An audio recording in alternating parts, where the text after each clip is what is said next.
harassment, he should go and give the clarity with the investigation department. As the Delhi Police's notice to Karnataka Deputy Chief Minister D.K. Shivakumar adds a new chapter to the National Herald case, the scrutiny highlights the intensifying investigation to the alleged financial dealings. And with that, a wrap on this edition of Live and Breaking. We'll be back with more on the other side. Don't go anywhere. Thanks for watching.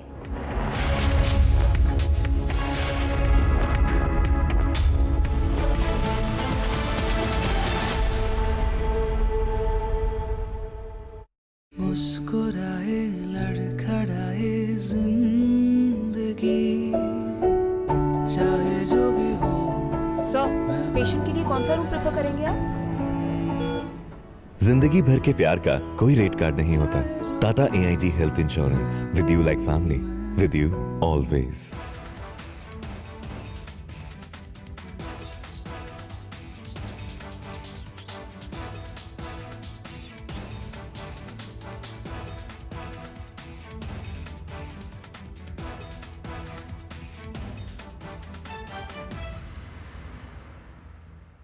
भाई मेरा बेटी को प्यार चाहिए, प्यार। मेरा बेटी का ब्लड आ रहा, ब्लड नीचे से ब्लड आ रहा, प्यार चाहिए, दे दो। क्यों नहीं कर सकता? क्यों नहीं कर सकता? From the hallowed chambers of the Supreme Court of India, the law roars louder, real, fearless, historic. The first Buddhist Chief Justice of India, former Chief Justice of India, Justice B.R. Gavai, unshaken in conviction. This weekend on the legal side of things, only on Republic TV.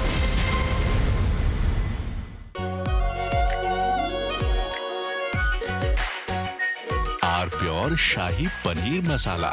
Delicious, healthy, every day. इसको घर पे लगाओगे तो शादी का तो पता नहीं, पर घर पक्का नहीं टूटेगा। रुंगटा नहीं तो घर स्ट्रॉन्ग नहीं। रुंगटा स्टील TMT बार एकदम सॉलिड। पहाड़ों में एक हाइकिंग स्टिक भी बन सकती है। दादी के हाथों का जादू और खुशबू से महकता घर, माँ की मुस्कुराहट और खाने की सुगंध। MDH गरम मसाला, क्योंकि हर रिश्ता है स्वाद से जुड़ा। केसरिया से मन जोगी हुआ रे, दिल झूमे देखो मतवारा हुआ रे। केसरिया से मन जोगी हुआ। हर पल मनाओ केसरी त्योहार। विमल, बोलो जुबान केसरी। आर प्योर सूजी पास्ता उबालो, मिलाओ और खाओ। 8 मिनट में तैयार। क्या टेस्ट है सबका राजा, R pure masala.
The hallowed chambers of the Supreme Court of India, the law roars louder, real, fearless, historic.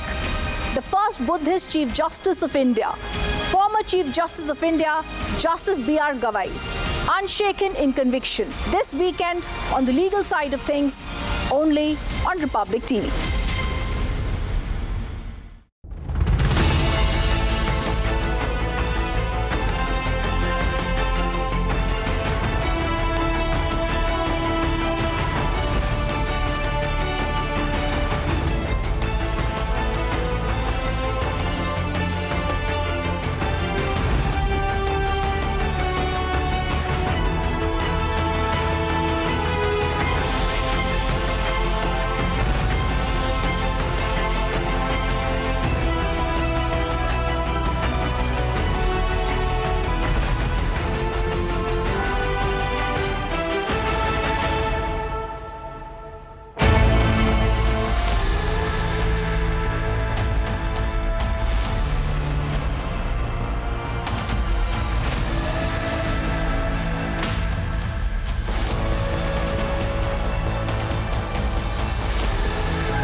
Asia's largest news headquarters, setting the agenda for Bharat.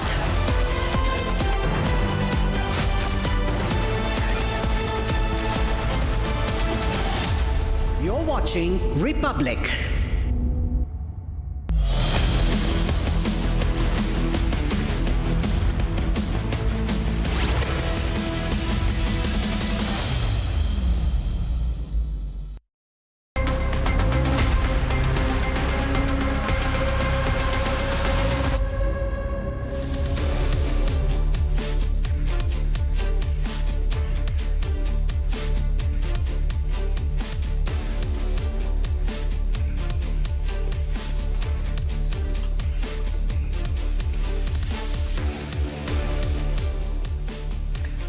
Good evening and thank you for joining me on the long form story.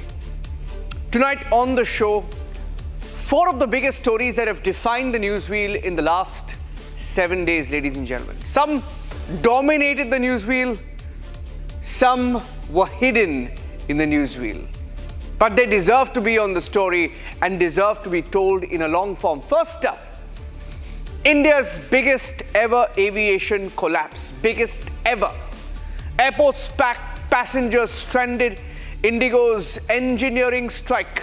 They called it an engineering strike, but they engineered it, bringing operations to a standstill. This isn't a small dispute. It's a systemic shock, one that's hit Indian passengers, one that's paralyzed the Indian aviation sector, the travel sector. Who's accountable? And why did no one act sooner? What a big failure. We look at that in detail. Secondly, from Madurai, Tamil Nadu, faith becoming a pushback. The Kartigai Deepam seeing Hindus assert tradition with unprecedented force. What sparked the confrontation and why is this moment being viewed as a cultural reset in politically charged Tamil Nadu? Third, from Nanded, Maharashtra comes a story of grief and defiance. A young woman married her dead boyfriend. She married a corpse. A ritual that has raised questions about love, closure, belief. Why did she do it? And why is everyone divided on it? And finally, India is flexing its naval muscle at sea, the Navy Day, expanding in scale and symbolism, showcasing capability, confidence and intent. This wasn't just a ceremony, it's a message to the world. Packed on the long form tonight. Let's get started.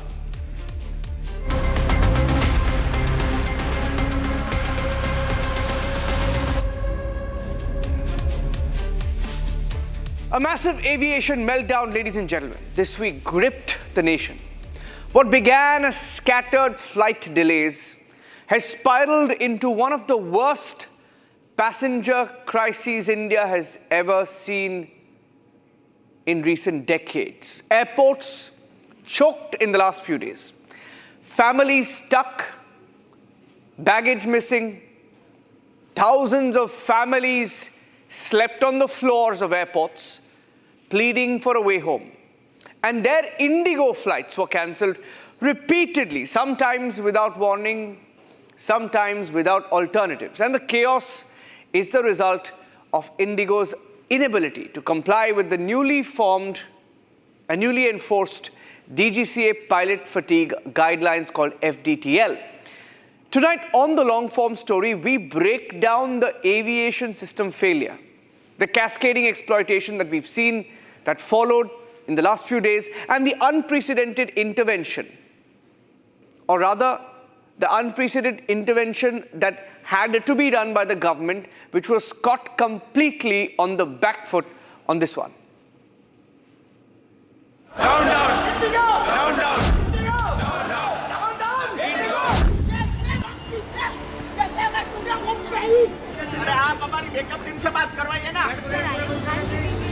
An elderly couple sitting on the floor. Children curled up, sleeping on their luggage. Young travelers stranded in an unfamiliar city, desperately trying to find a way back home. Service है, don't go IndiGO. Flight है ही नहीं यहाँ से, अब वो कल का दे रहे हैं और कल भी क्या गारंटी के फ्लाइट जाएगी. फ्लाइट कैंसिल हो गई तो ये एयरलाइंस का हेडेक है, ये मेरा और आपका हेडेक नहीं है। बैंगलोर से मुंबई आए हैं लेकिन हमारा बैग नहीं आया है और बैग में मेरा पासपोर्ट है, इंटरनेशनल का टिकट है मेरा। And this isn't a one-off incident. It's unfolding for days across multiple airports throughout India. Madam 4 दिन से 3 दिन से बिना खाए बिना सोए यहाँ पे खड़े हैं। Passengers paying hefty sums again and again, only to watch their flights get cancelled, one after another. No place to stay, no way to return. A nation brought to its knees by one of the worst aviation breakdowns in recent memory. Passengers left helpless, safety overlooked, and a government bowing to the whims of a corporate airline. For what?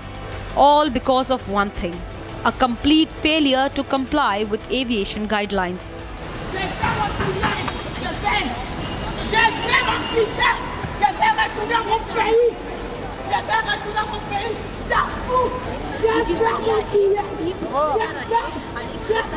IndiGO continues operational disruption across the India and in Mumbai airport. There are some passengers who were waiting. There are no advance communication from IndiGO staff and their flight has been cancelled. It's the same different airport and same story. As you see Hyderabad here, we are standing outside the IndiGO desk here where passengers are queued up for the same problem. Each passenger has a different problem. Either their flight has been rescheduled without an intimation, or their flight has been cancelled, or it has been delayed. It is the same story. All these prices, they are skyrocketed and they were taking undue advantage of the passenger. IndiGO, the airline that dominates India's domestic skies, has plunged into chaos, leaving thousands of passengers stranded nationwide. Its network has crumbled under the pressure of newly enforced pilot fatigue rules, exposing cracks in the system. And the irony is staggering. Regulations designed to safeguard passengers have instead triggered one of the most widespread waves of passengers suffering in the recent aviation history.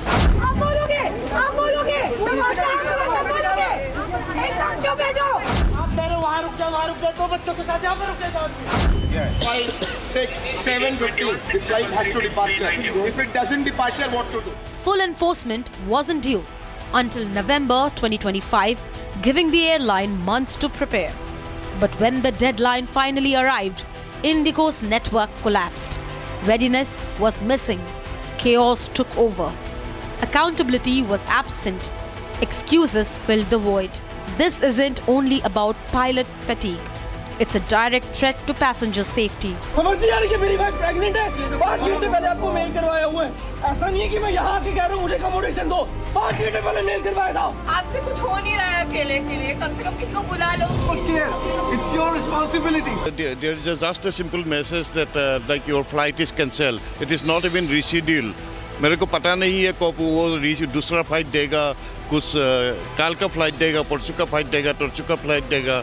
Flight got cancelled. There has been no update. Basically, are they going to reschedule it or the ticket is totally gone? Whatever. We have connecting problems, connecting programs. All the programs are totally now gone in a toss. I want to share with you that we have experienced severe operational disruptions for the past few days. Since then, the crisis continued to aggravate, with today, December 5th, being the most severely impacted day, with the number of cancellations well over 1,000, or more than half of our number of daily flights. I, on behalf of all of us at IndiGO, would like to extend our sincerest apologies for the major inconvenience this has caused to many of our customers on account of delays or cancellations. This entire IndiGO crisis has actually happened apart from the flights being cancelled. Now, several people are struggling with the fact that the flights have been cancelled and delayed. Another major issue which has come up amid this meltdown was that the fellow airlines, be it Air India, be it Air India Express, Akasa, all these prices, they are skyrocketed and they were taking undue advantage. Other airlines seized the moment, hiking fares overnight and leaving stranded passengers with only sky-high ticket prices to choose from. Ladies and gentlemen, monopolies are bad, but the Modi government seems to be very comfortable with monopolies and duopolies, and that's very bad. Very bad. Ladies and gentlemen, the Director General of Civil Aviation, the very regulator tasked with protecting the lives of millions of air passengers, has given into pressure. Ladies and gentlemen, given into pressure from corporate behemoths. Yes, you heard me right. The DGCA has withdrawn its own instructions that barred airlines from substituting weekly rest with leave for pilots. All because the airlines complained about operational disruptions. In other words, the government of India has lost and private airlines have won. And this is all happening because two airlines together control 91% of domestic aviation. Ladies and gentlemen, two airlines, 91% market share, and they are pre-planning disruptions.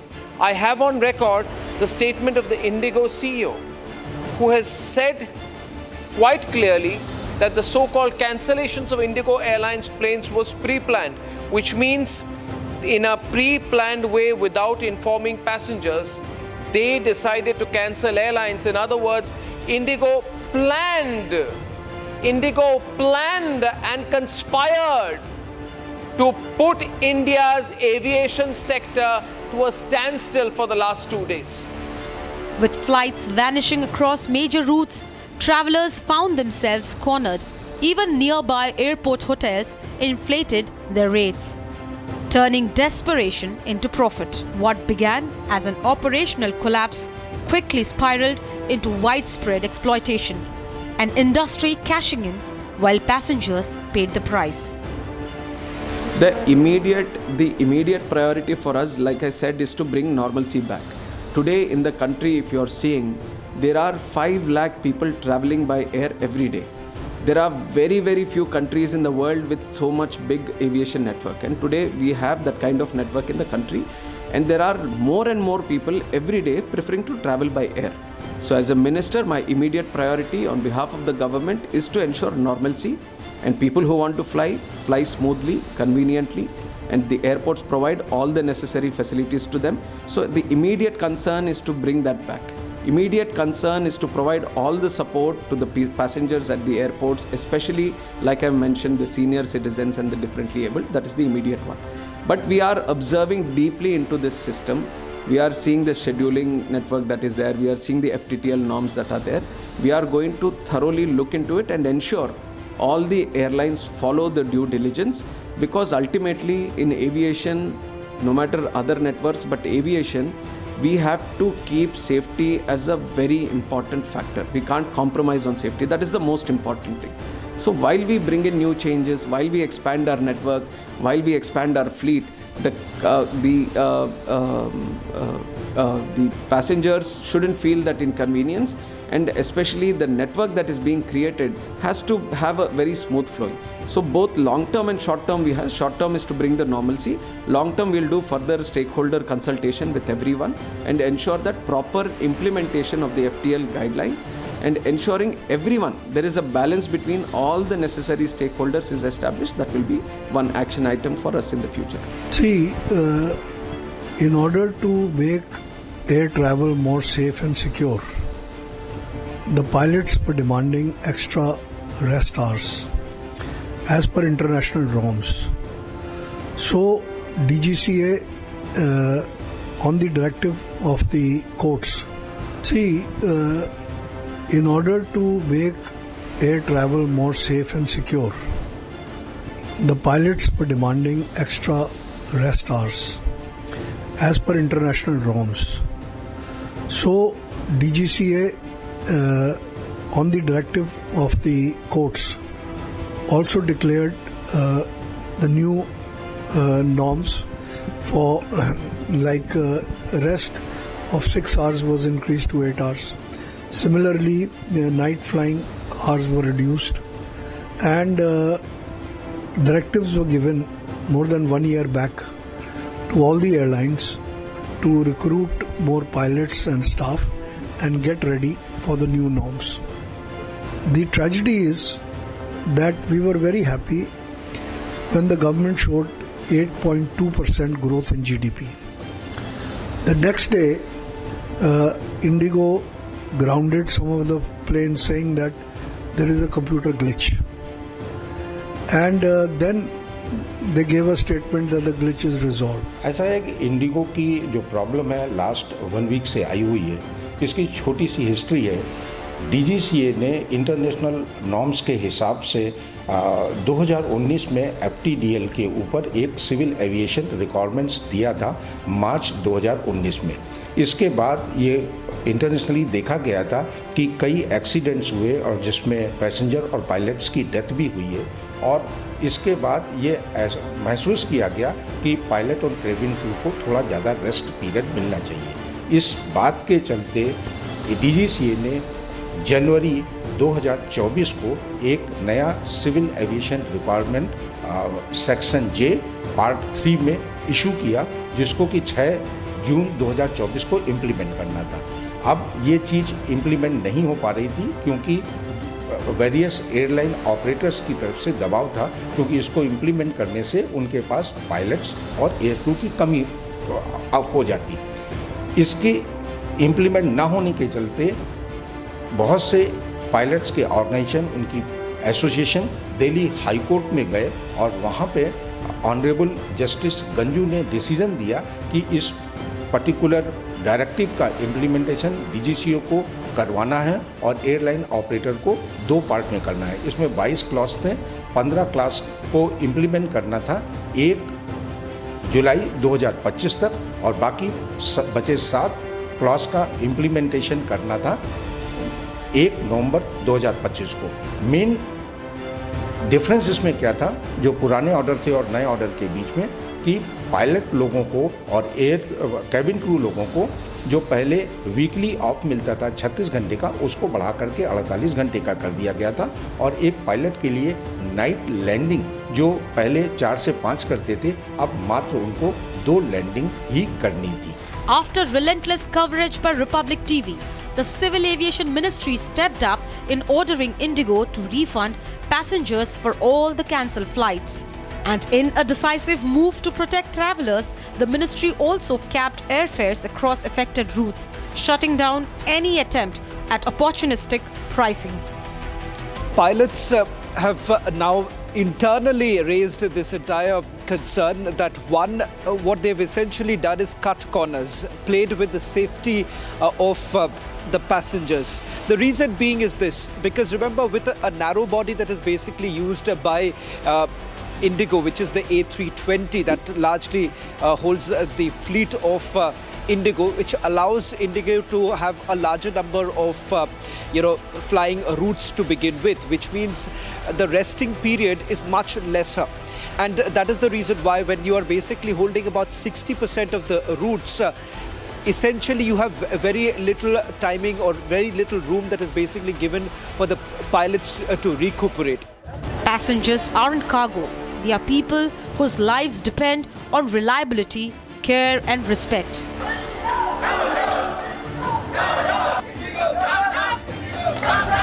The IndiGO crisis reveals a stark reality.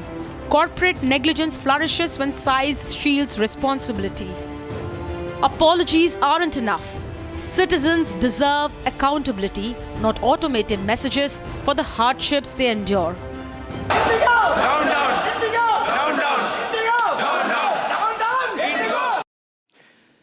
A sacred hill in Tamil Nadu shared for centuries by a Murugan temple and a Sufi dargah has once again become the epicenter of conflict in Tamil Nadu. What began as a simple petition seeking permission to relight the ancient Kartigai Deepam lamp at the hilltop Deepathoon in Madurai spiraled into clashes.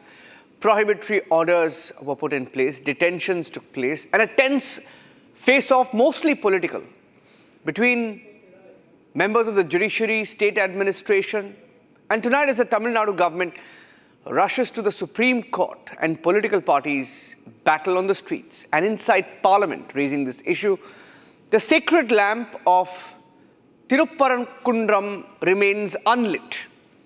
But the controversy surrounding it is now blazing across the nation. It's a political fight.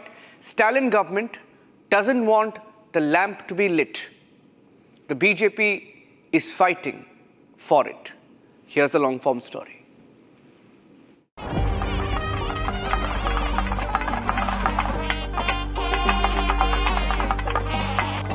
As the winter light fades over Madurai in Tamil Nadu, Thiruparankuntram hill rises like a silhouette of faith and friction.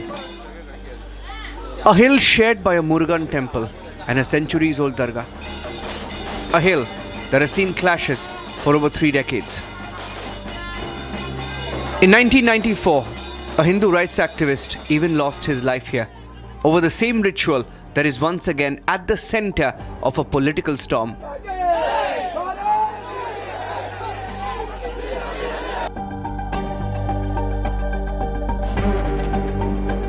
This latest chapter began with a petition from Ravi Kumar seeking permission to light the Kartigai Deepam lamp at the hilltop Deepatum, the very pillar where the flame once burned as tradition.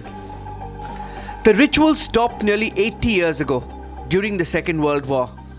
For decades, devotees settled for lighting the lamp at a mid-hill Ganesh temple instead. But the memory of the hilltop tradition never faded. The hill has seen repeated tensions.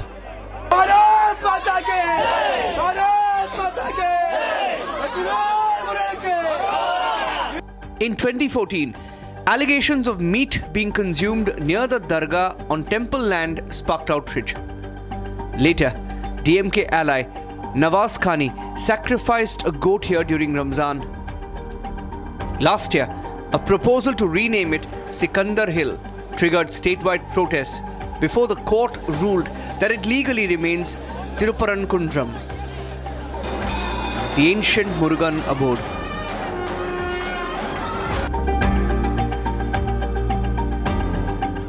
Kartigai Deepam is no ordinary festival.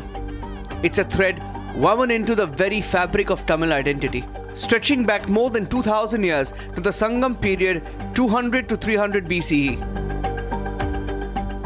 On the full moon of the Tamil month of Kartigai, November or December, millions light rows of oil lamps to mark the triumph of knowledge over ignorance, good over evil, light over the abyss of night.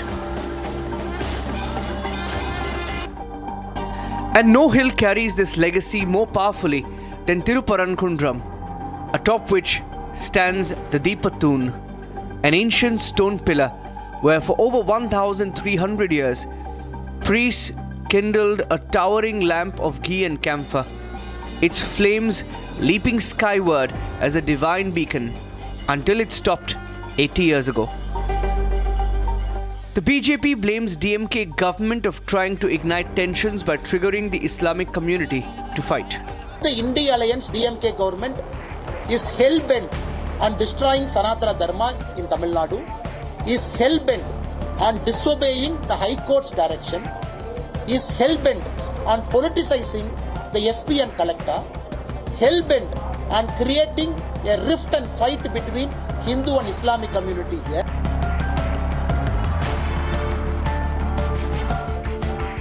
On the 1st of December, Justice G.R. Swaminathan in the Madras High Court issued a decisive order. Permit the lamp to be lit on the 3rd of December at the Deepathoon. But the Tamil Nadu government department resisted, arguing that the ritual hasn't been performed in 80 years. December 3rd was the breaking point. The court's deadline, light the lamp before 6 p.m. was not carried out. Justice Swaminathan convened a rare 6 p.m. video conference demanding answers from the Madurai collector and police commissioner. Officials cited an appeal filed by the state and delays from the HR and CE department. The judge immediately authorized the petitioner to go up with CISF protection and light the lamp himself. But the hill was already sealed under Section 144. Police blocked entry, saying CISF should not override state security. Barricades fell, protesters surged, clashes broke out along the path leading up Tiruparankundram Hill.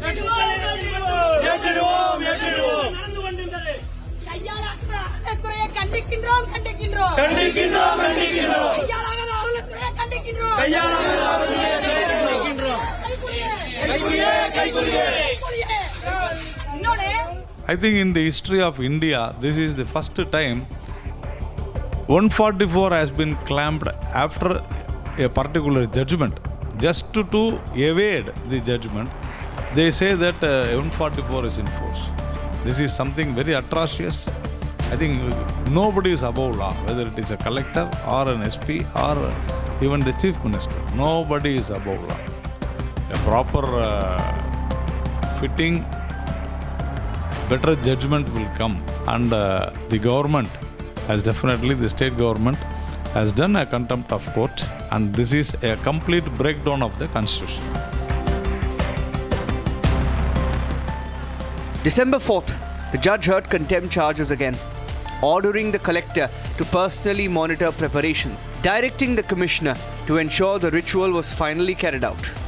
But the lamp remained unlit. Across Tamil Nadu, protests erupted, including outside the DMK headquarters in Chennai. BJP State President Nayanar Nagendran was detained. Vinod Selvam was arrested.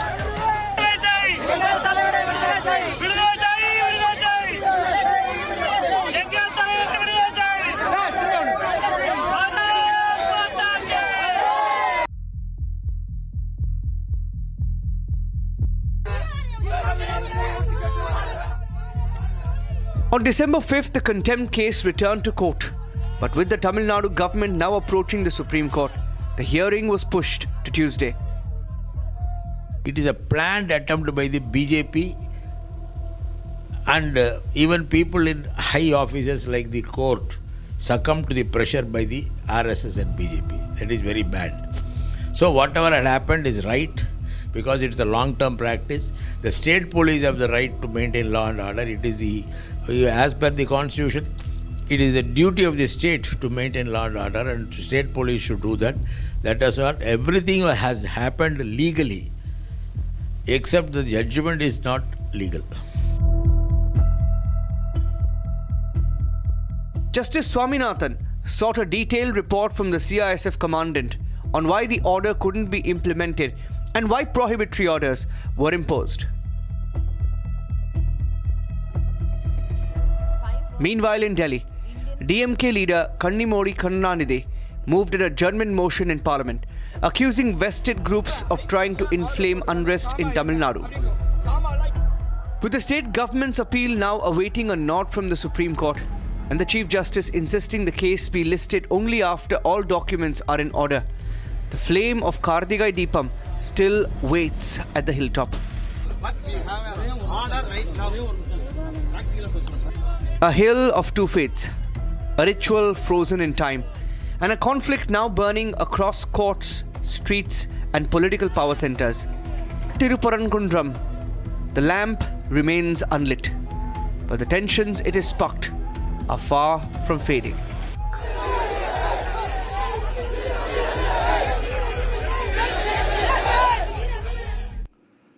A love story in Nanded, Maharashtra ended in blood. 20-year-old Saksham Tate, shot, beaten to death by the father and brothers of his girlfriend, Achal Mamidwar. This was simply because their relationship crossed caste barriers. But the story doesn't end there. In a defiant act this week that stunned the entire country, the girl, Achal, later walked into Saksham's funeral, her late boyfriend, and then married his dead body. She married a corpse. The community is shaken, the family in grief, and authorities are under pressure as questions of caste, control, accountability dominate every conversation on this story. Tonight on the show, the tragic story of love, violence, and courage that has left not just Nanded, but everybody who heard about the story stunned about what happened. Take a look.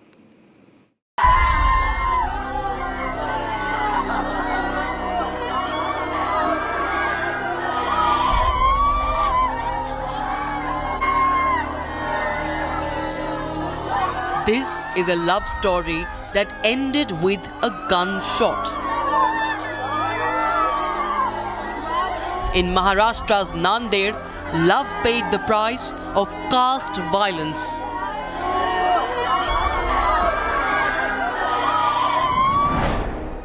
"21-year-old Saksham Tate was shot in the ribs, smashed on the head, left to die on the streets he grew up on. The killers were none other than Aachal's own father and brother. तुझं नाव काय? आचल गजानन मामिडवार.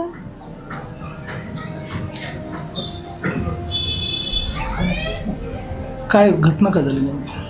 घटना काही झाली नाही. 3 वर्षापासून सक्षम टाटेचा आणि माझं प्रेमसंबंध होते. माझ्या घरच्यांना ते मंजूर नव्हते, त्यासाठी त्यांनी त्याचा असा घात केला. कुणी काल कुणी त्याच्यावर म्हणजे वार? माझे वडील गजानन मामिडवार आणि माझे 2 भाऊ हिमेश मामिडवार आणि साहिल मामिडवार. कशाला गेला होता हा बाहेर? कशासाठी गेला होता आणि त्याला कसं म्हणजे प्लॅनिंग करून घेतलं? हे सक्षमवर MPD पडली होती, तर त्याने सुटून आल्यापासून माझ्या घरचे त्याचा गेम लावण्यावरच होते.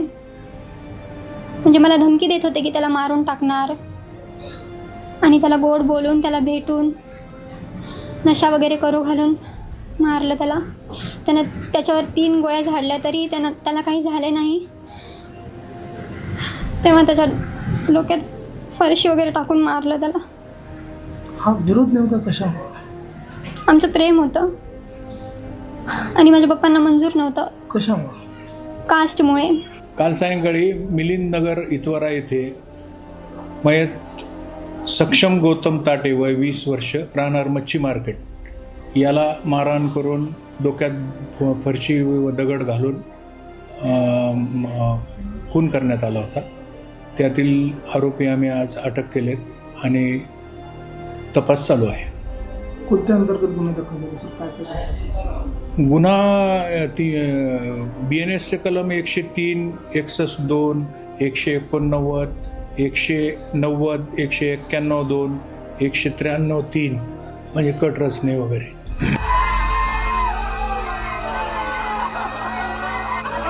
But what followed was something no one has witnessed before. Aachal walked into Saksham's funeral and declared herself his bride. मारने वाले जीत कर भी हार गए और हारने वाला मर कर भी जीत गए. आज हमारे प्यार की जीत हुई है. After losing her only son, a grieving mother did what an entire society failed to do. She embraced the girl her son loved as the daughter she never had. ज्या दिवशी घटना घडली त्या दिवशी नाही भेटली ती. आम्ही दुसऱ्या दिवशी पोलीस स्टेशनला न्याय मागायला गेलो होतो, तेव्हा आचल तिथे भेटली आम्हाला. मी पोलीसच्या ताब्यात असतानाही तिनं माझ्या गळ्याला पडली आणि ती म्हणाली की मी तुमच्यासोबतच येईल, आणि मी तिला माझ्यासोबत घेऊन आली. जसं मी माझ्या मुलावर प्रेम करत होते ना, तसंच मी तिच्यावर प्रेम करल.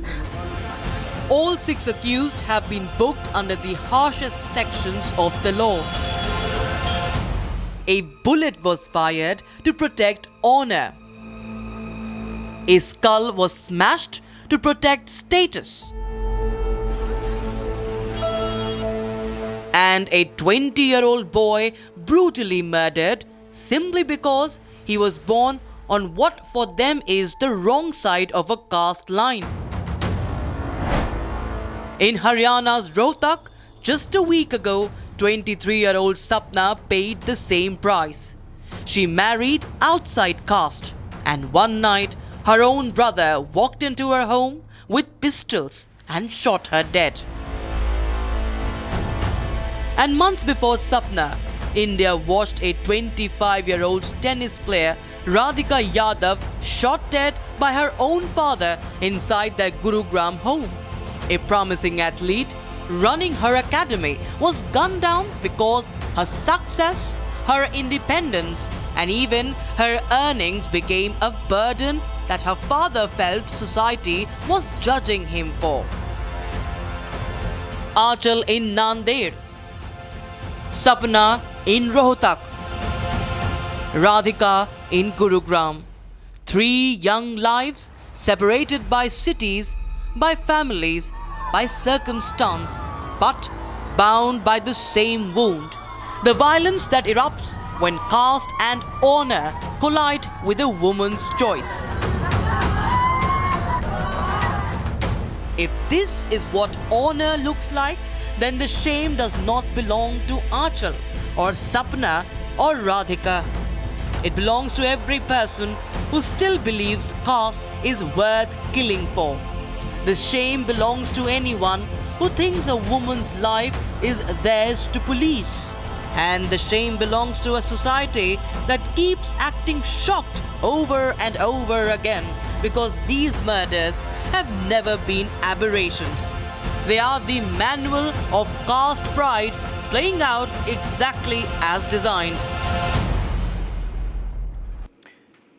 And finally, ladies and gentlemen, the Indian Navy turned Thiruvananthapuram's Shanmugam beach into a theatre of maritime power on the 3rd of December this week. From the indigenously built aircraft carrier INS Vikrant to submarines, helicopters and the elite Marcos commandos, the Navy showcased precision, speed and a full spectrum of operational capability. President Draupadi Murmu, Supreme Commander of the Armed Forces, witnessed the grand demonstration which combined combat drills, aerial maneuvers and ceremonial tradition in Kerala. Tonight on the long form story, we get you an exclusive look inside India's growing maritime strength, technological excellence and the Navy's readiness to defend the nation. This was a spectacle of power, precision and pride that unfolded along Kerala's coastline and captured by the Republic TV crew and cameras.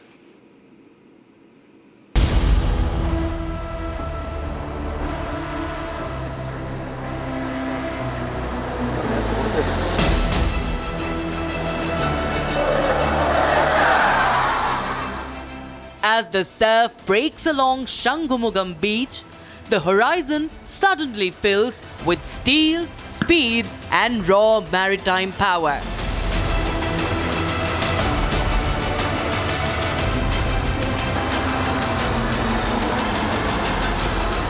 Shangumugam Beach in Thiruvananthapuram turned into a grand theatre of naval power. Against the glow of Kerala's evening skies, the Indian Navy unleashes a rare display of precision, the operational demonstration marking Navy Day 2025. At the heart of this grand spectacle stands the President of India, the Supreme Commander of the Armed Forces, Draupadi Murmu, welcomed with full naval honours.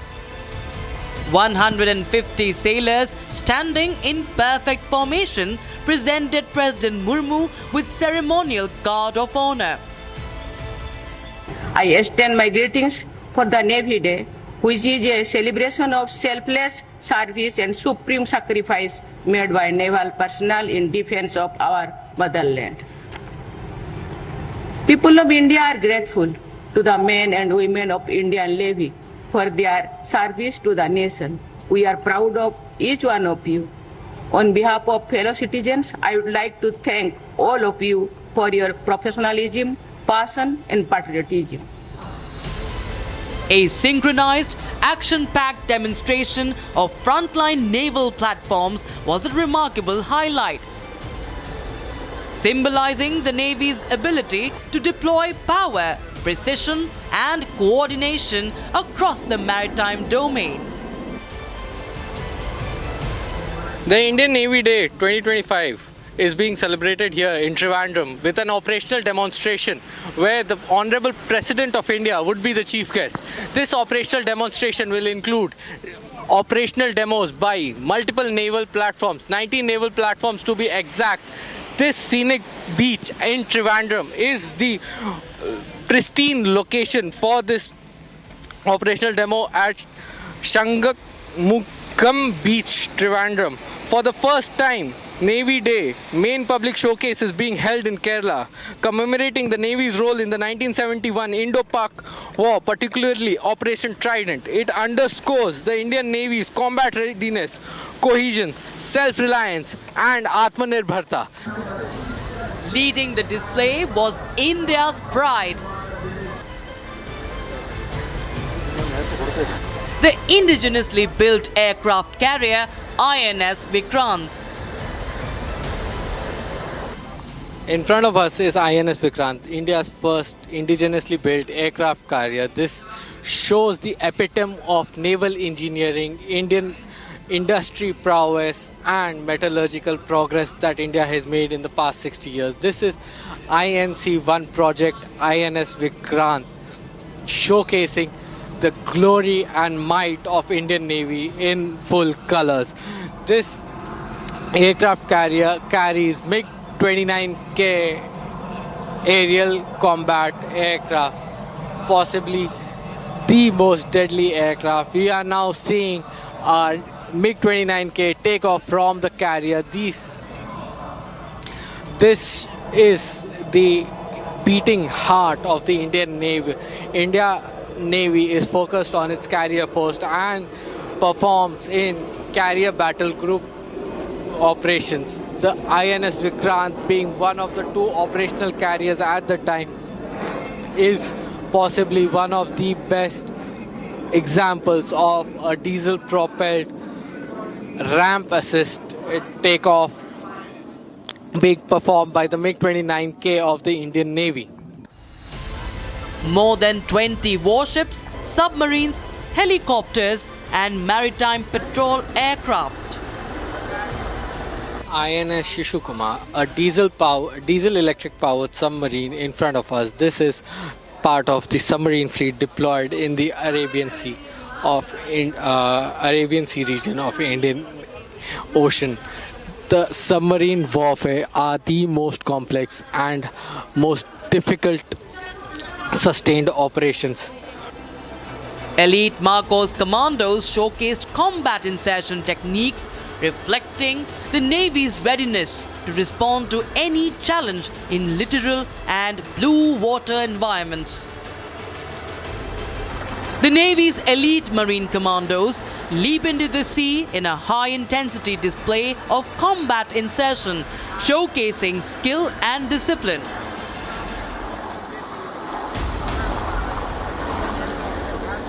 We will see slithering operations being performed by the daring Marine Commandos of the Indian Navy. Marine Commandos are again one of the most elite commandos that are present in the Indian Navy's formation. These elite commandos are hardcore trained at the Marine Naval Training Academy at Visakhapatnam, and they also undergo training at multiple locations, enduring operations, and are the tip of the sword that the Indian Navy forms. Navy Day traces its legacy to the audacious Operation Trident of 1971, when the Indian Navy struck decisively at Karachi and altered the course of history. Today, that legacy continues. India's maritime force has transformed under the spirit of Atmanirbhar Bharat, moving steadily toward full-spectrum indigenous capability. In front of us are the missile boats of the Indian Navy. These are the similar kind of boats that were used during 1971 to attack Karachi Harbour. These are the ones that laid Karachi Harbour to waste, sunk multiple Pakistani warships, and they are equipped with anti-ship and sea-to-land missiles along with a naval gun of 620 mm. These are the similar kind of warships that were used during the 1971 attack of Karachi Harbour, and Navy Day is celebrated in honor of the participating. On the occasion of Navy Day 2025, I extend my heartfelt greetings to all citizens of India. Today, we honor the supreme sacrifices of our martyrs, salute the unwavering service of our veterans, and solemnly reaffirm our collective resolve to serve the Navy and the nation. Navy Day, celebrated on 4th of December each year, commemorates the Indian Navy's audacious and decisive attack on Karachi on 4th December 1971, an operation that shattered the enemy's confidence and changed the course of India-Pakistan conflict. It continues to shine as a beacon of courage, conviction, and leadership, inspiring generations of our countrymen. On shore, spectators were treated to a colorful hornpipe dance by the Sea Cadet Corps and a rapid-fire continuity drill by naval personnel. The skies roar once more. P-8I sweeping low with its electronic sensors on display.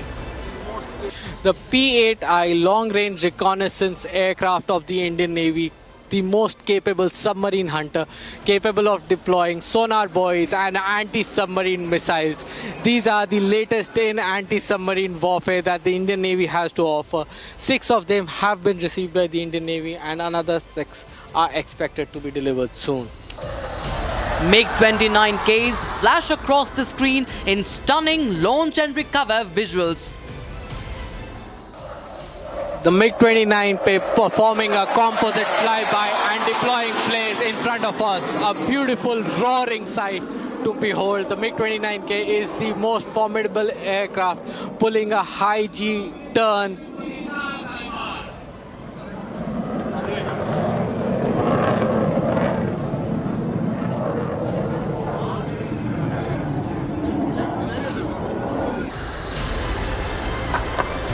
Helicopters carve arcs through the air while elegant sailing vessels glide past, bringing together tradition and technology, courage and craft. As darkness settles over the coast, the rhythm shifts from thunder to tradition. The Sea Cadet Corps performs the hornpipe dance.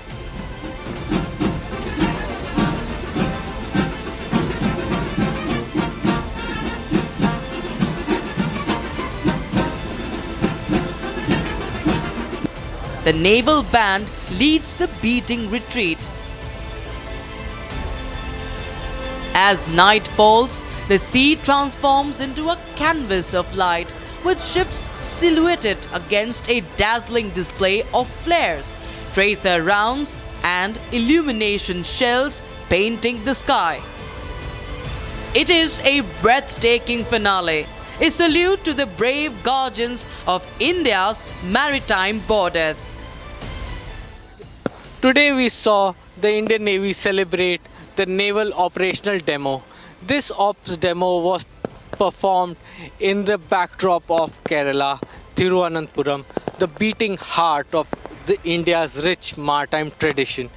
We can see a multitude of platforms displayed today, from the MH-60R, Chetak helicopters, MiG-29K, Hawker Hunter aircraft, the P-8 Poseidon, and a multitude of Giri-class frigates, the Indian naval carrier, and the most important diesel-electric submarine that were showcased here. A multitude of operational procedures were performed, including coastal insertions, including landings and takeoffs from carriers, and showcasing of the MH-60R and P-8 Poseidon aircraft. Indian Navy is a multicultural force ensuring the maritime security of India, all the way from the Arabian Sea to the entire Indian Ocean region. India is the only country with an ocean named after it, and rightly so, because India is the center and most important nation in this region, ensuring freedom of navigation, resource management, and the territorial waters of India. The Indian Navy is a force to reckon with plans to induct 54 more vessels in the coming years. The Indian Navy has showcased its maritime prowess in shipbuilding, design, and operational demonstration.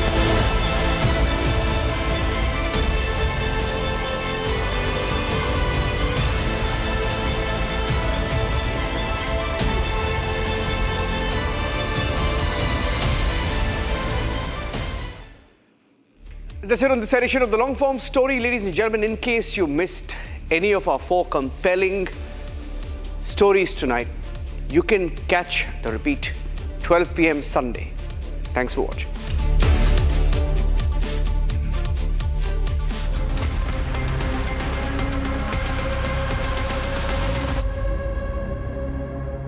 From the hallowed chambers of the Supreme Court of India, the law roars louder, real, fearless, historic.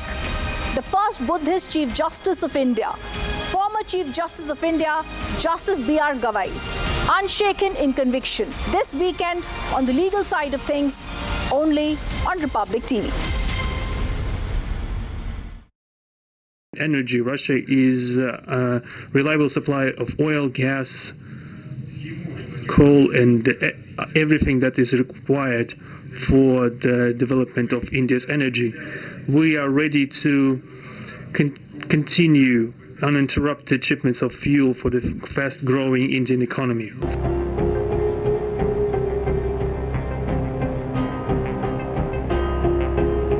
During his visit to India, Vladimir Putin vowed uninterrupted supply of fuel to India, signaling open defiance of US pressure. He called Russia a reliable supplier and said Moscow would meet India's rising energy demand without disruption.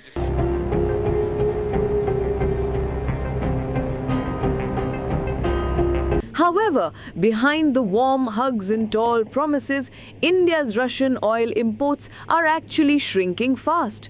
Trade data shows that December 2025 is set to see India's lowest Russian oil imports in at least 3 years. After a surge in November, Indian refiners are pulling back to avoid breaching new, tightened US sanctions on Russian oil, especially on Rosneft and Lukoil, which buyers had to wind down dealings with by 21st November 2025. So 67%, so we're going to be charging a discounted reciprocal. India's pivot also comes after Donald Trump slapped a 50% tariff on Indian goods in August, arguing New Delhi's Russian oil binge undermined US sanctions.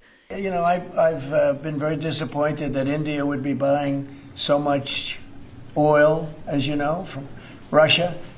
And I let them know that. We put a very big tariff on India, 50% tariff, very high tariff. New Delhi called the tariffs unreasonable and unjustified. Access and cost themselves became pressure points on nations. Double standards are clearly in evidence.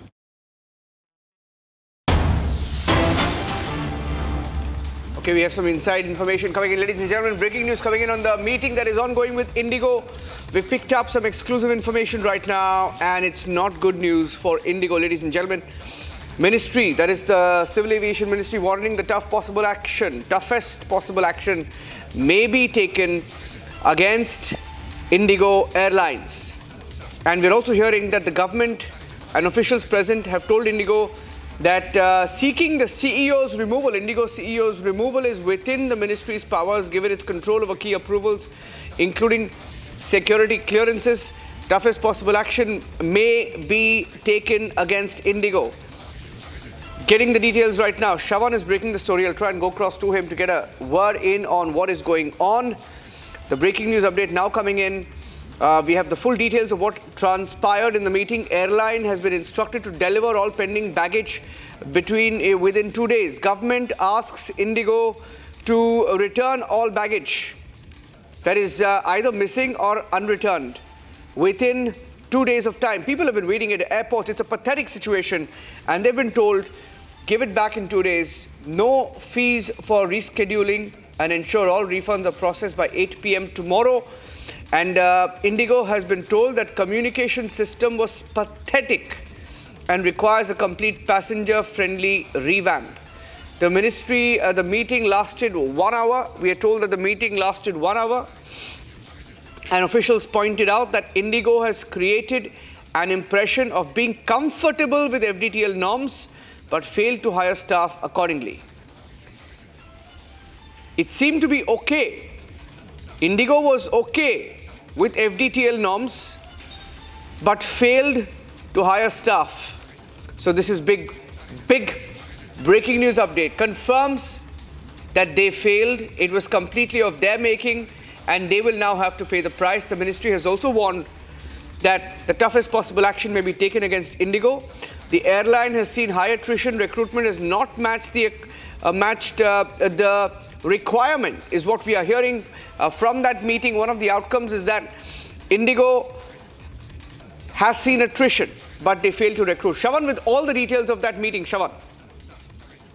Well, in fact, this meeting lasted for almost over an hour, and we are now being told that the top management of IndiGO was present in this particular meeting.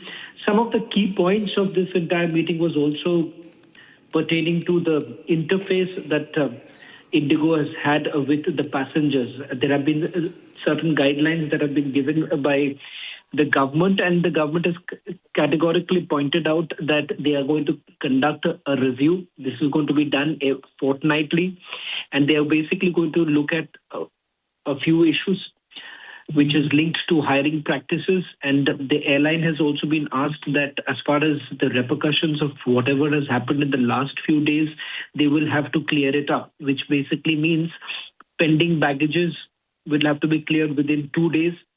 There'll be no charge, no fees for rescheduling, and all of it has to happen within 8 o'clock tomorrow evening. And IndiGO has essentially been told that, and the word that has been used by the ministry officials is that the communication system of the airline is absolutely pathetic, and it requires a complete passenger-friendly revamp is what we are being told that the ministry has basically communicated to the airline itself. Now, one point of a difference here is that while the officials basically maintained that IndiGO was comfortable with the FDTL norms that were essentially brought in, but they basically failed to hire the staff accordingly. Now, this is what it's a claim that has been made by the officials at this stage, but it does not match with what we have highlighted so far. The very fact that this was a phased rollout, and IndiGO was supposed to do it by November, and there has been no communication in the past that they were not comfortable about it, only raises some questions about the manner in which the officials have been operating. How is it that the DGCA was completely caught off guard on this entire issue? I'm given to understand, Niranjan, that they have heavily focused on the recruitment process of IndiGO itself. They are saying that right now the focus should also be for the airline on getting in more crew members, because without which the kind of operations that they are basically carrying out cannot be sustained. Getting in some more details that IndiGO CEO has been given about 24 hours. So I'll leave it at that for now. Shravan, thank you for breaking those details. Republic, the only channel with the details of what is happening at IndiGO. That meeting has ended, lasted 1 hour. We'll take a break. We'll continue to get you breaking news updates on this story right now. The story is moving fast.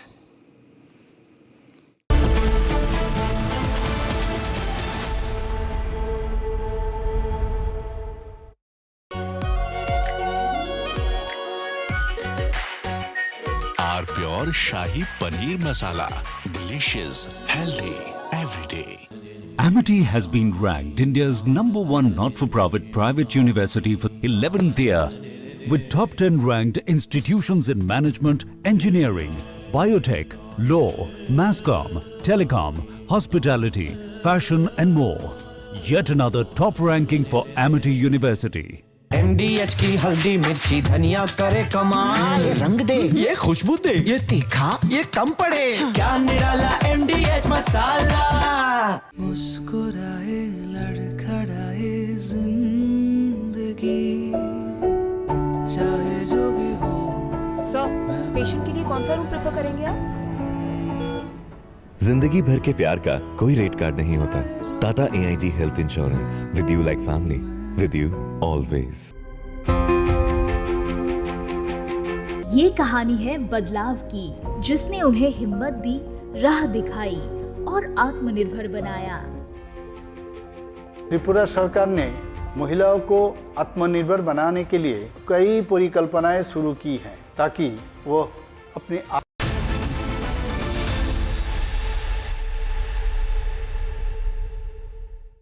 Hello and welcome to the legal side of things. Our guest on the show today is the 52nd Chief Justice of India, the first Buddhist Chief Justice of India, the second Dalit Chief Justice of India, but someone who for me has given remarkable judgments, whether it's the Article 370 case, whether the electoral bonds judgment, or even whether it's the shoe attack case that I had to even ask him about. I welcome on the show the 52nd Chief Justice of India, Justice Bhushan Ramakrishna Gavai. Justice Gavai, who's going to be welcomed here on the show. Justice Gavai, namaste. Namaste, good morning. Good morning. Very fine, sir. Thank you for being a part of the show today with us, sir. Sir, as I told you, we want to ask about your remarkable judgments, your legacy, the legendary judgments you've passed. But I want to begin at the very start. For you, you don't come from a legal background. You come from a small village, a semi-slum-like area. You went to a municipal school in Amravati. Tell us a little bit about those times. I was born in Amravati, and my father had plunged into social and political activities right from his student days. So the things were not that easy that time. So I started my schooling in a municipal school in almost a semi-slum area where we were required to sit on the floor on daris. And thereafter, after some time, my father became MLC in 64. Then 68 he became deputy chairman of the council, and thereafter we shifted to Mumbai. Yes. Initially in Mumbai I had my schoolings in Marathi medium, that's Chikitsak Samo. Later on I shifted to Holy Name after 8th. Yes. So I did my matriculation from there. Then I studied in HR College of Commerce. Yes. And then I did law partly from the Government Law College Mumbai. And the Punjab Deshmukh Law College, Amravati. Justice Gavai, good colleges these, but nowhere have you got a sense of any nepotism or lawyers in the family. Yes, there was a sense of social activism.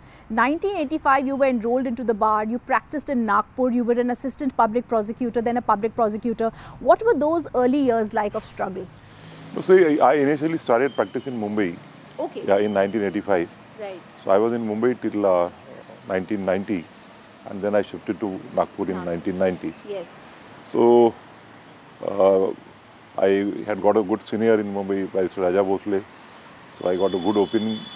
I had a good practice at Mumbai also, but then I was advised by the former Advocate General, so Mr. A.S. Bobde, and Mr. V.R. Manor, who were, Mr. Manor is still here. Yes. So they are the great lawyers from Nagpur, yes, and one of the best in the country. So they advised me to shift to Nagpur, yes, because I belong to Amravati. They said that if you practice in your own area, yes, you will grow up earlier there, and I think the advice proved to be correct. yes, And after shifting to Nagpur in 1990 at the instance of Mr. Manohar, yes, I became AGP, Assistant Government Leader, for 1 year. So I worked as that for a period of 1992 to 1993. right. Then within 1 year I resigned and started and developed my own practice. Yes. And I built up a good private practice. Then in 2000, Mr. Bobde, the former Chief Justice of India, Yes, yes. he advised me that I should accept the office of the Government Leader Nagpur. Okay. Because I was clear from very beginning that if I get to become a judge of the High Court at an early age, Right. I would accept that.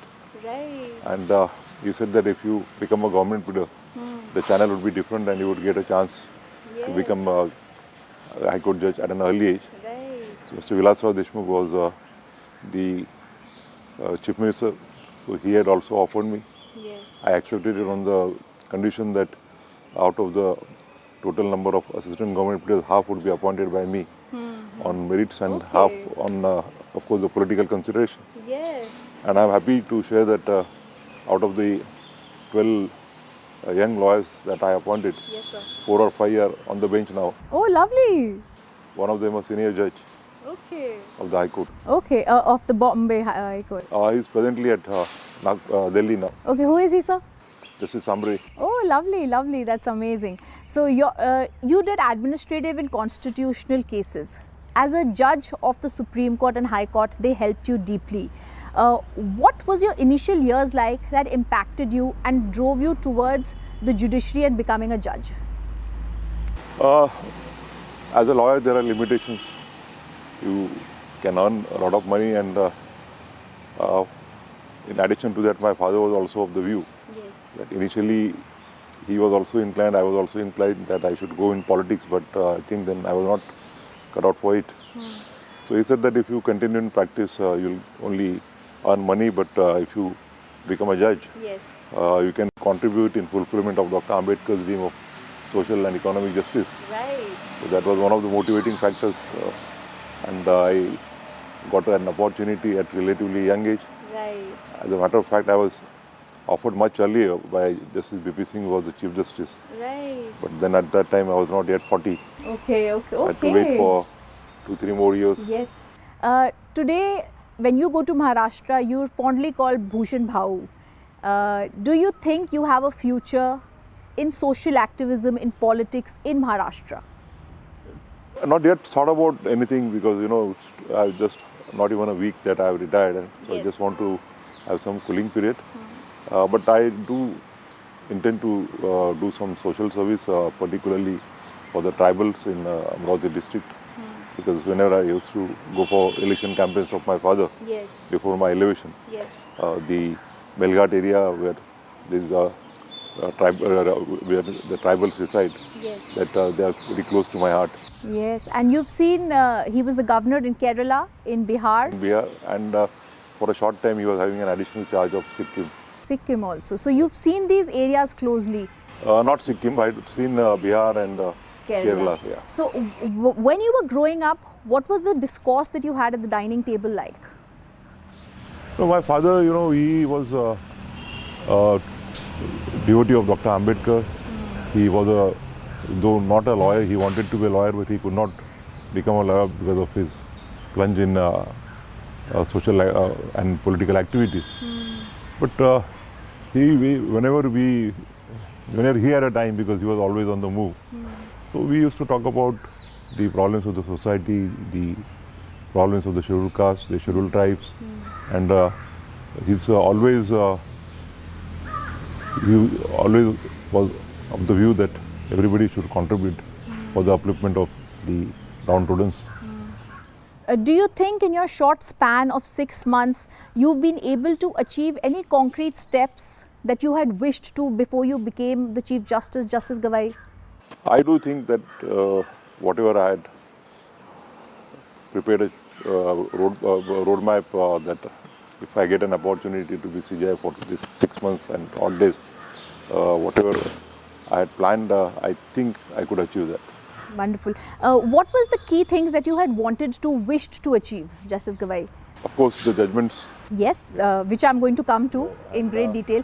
In fact, we can begin with that. The bulldozer judgment, which I also think is one of those judgments which is remarkable. I also think, in fact, I must mention here, I always feel pleasantly surprised when I hear Justice Gawai's words when it came to passing caution on the state agencies and ED, enforcement directorates, ways of functioning at certain times. Were you not afraid that you were going against the government when you were doing so? No. When you are a judge, you are not supposed to be afraid of anything.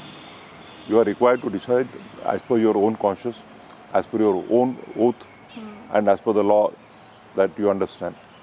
And when you feel, or when while looking at the facts of the case, you find that a particular agency is going overboard and out of the way, then I don't think that the judge should be afraid of saying something or writing something in the judgment which would not be to the liking of anyone.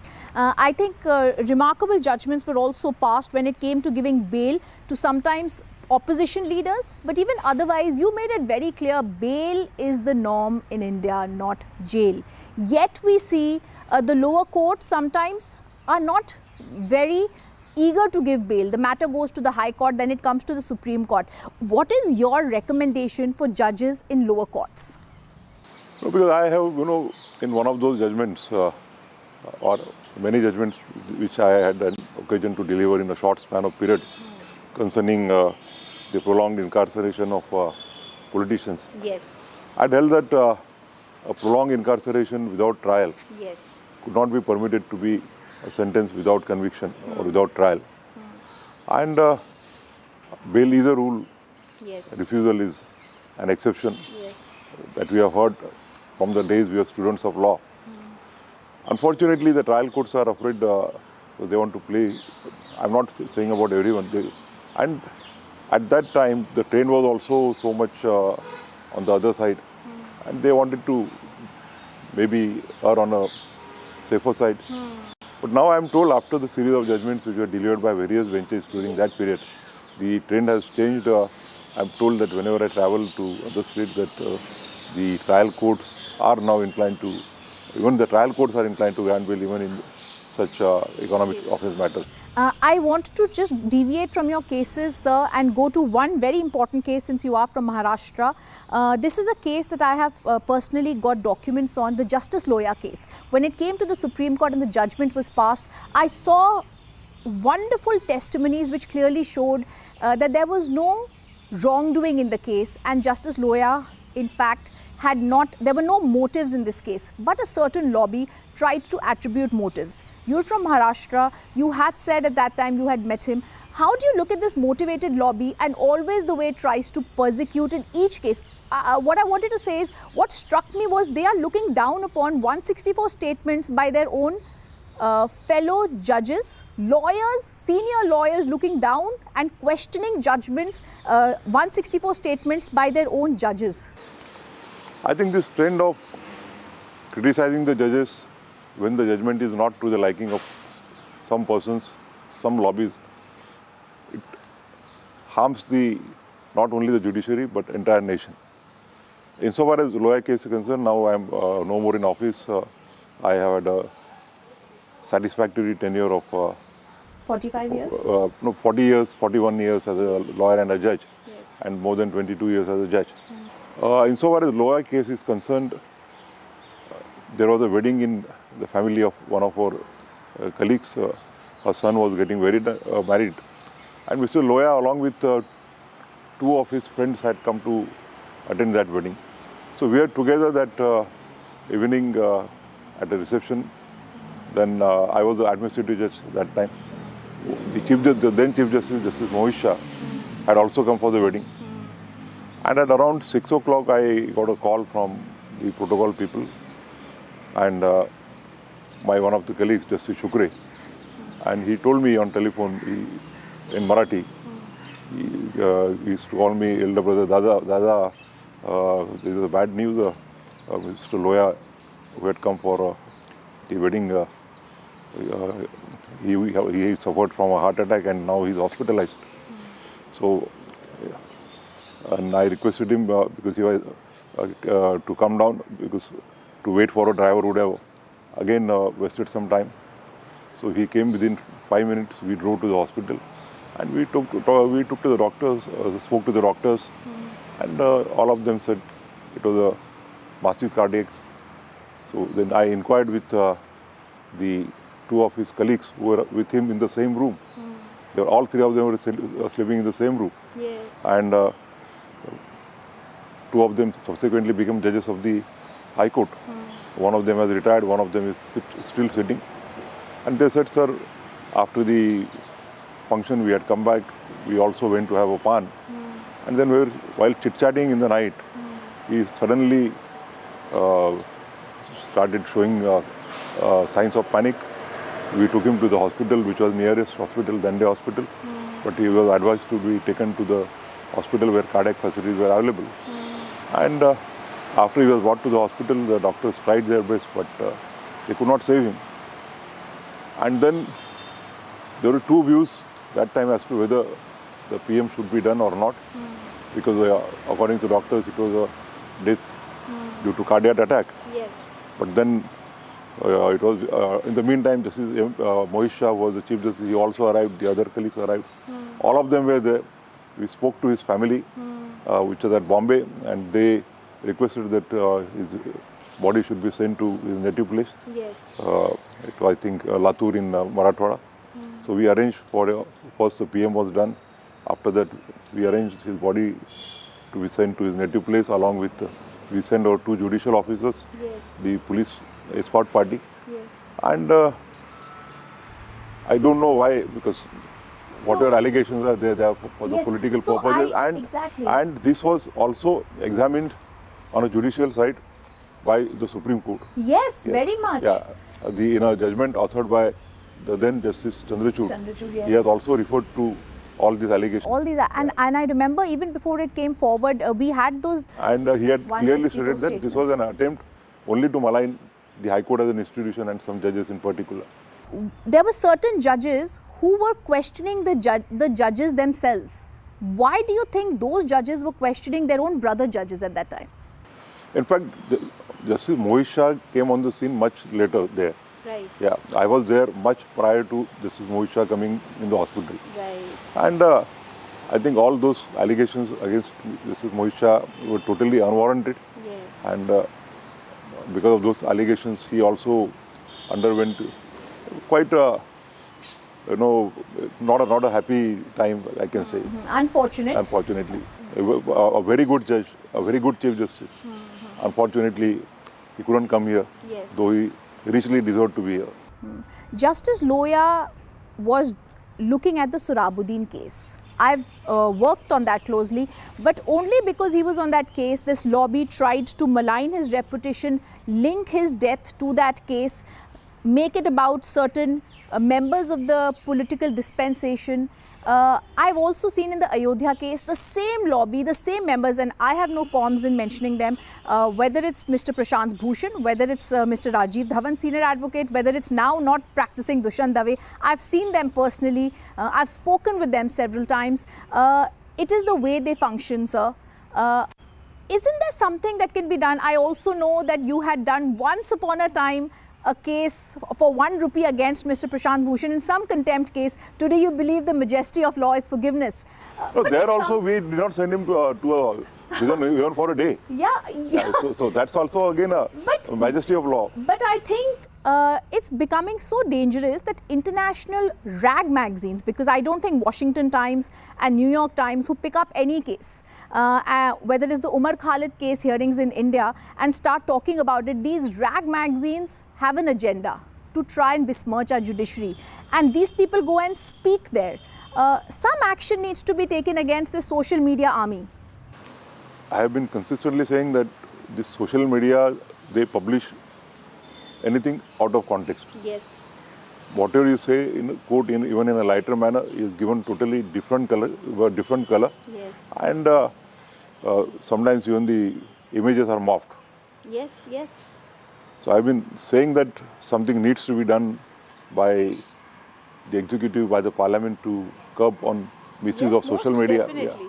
And insofar as the individual names which you are referred to, I won't like to comment anything. No, I don't mean to comment on just them. I mean, they are just some of them. I'm not talking about just them.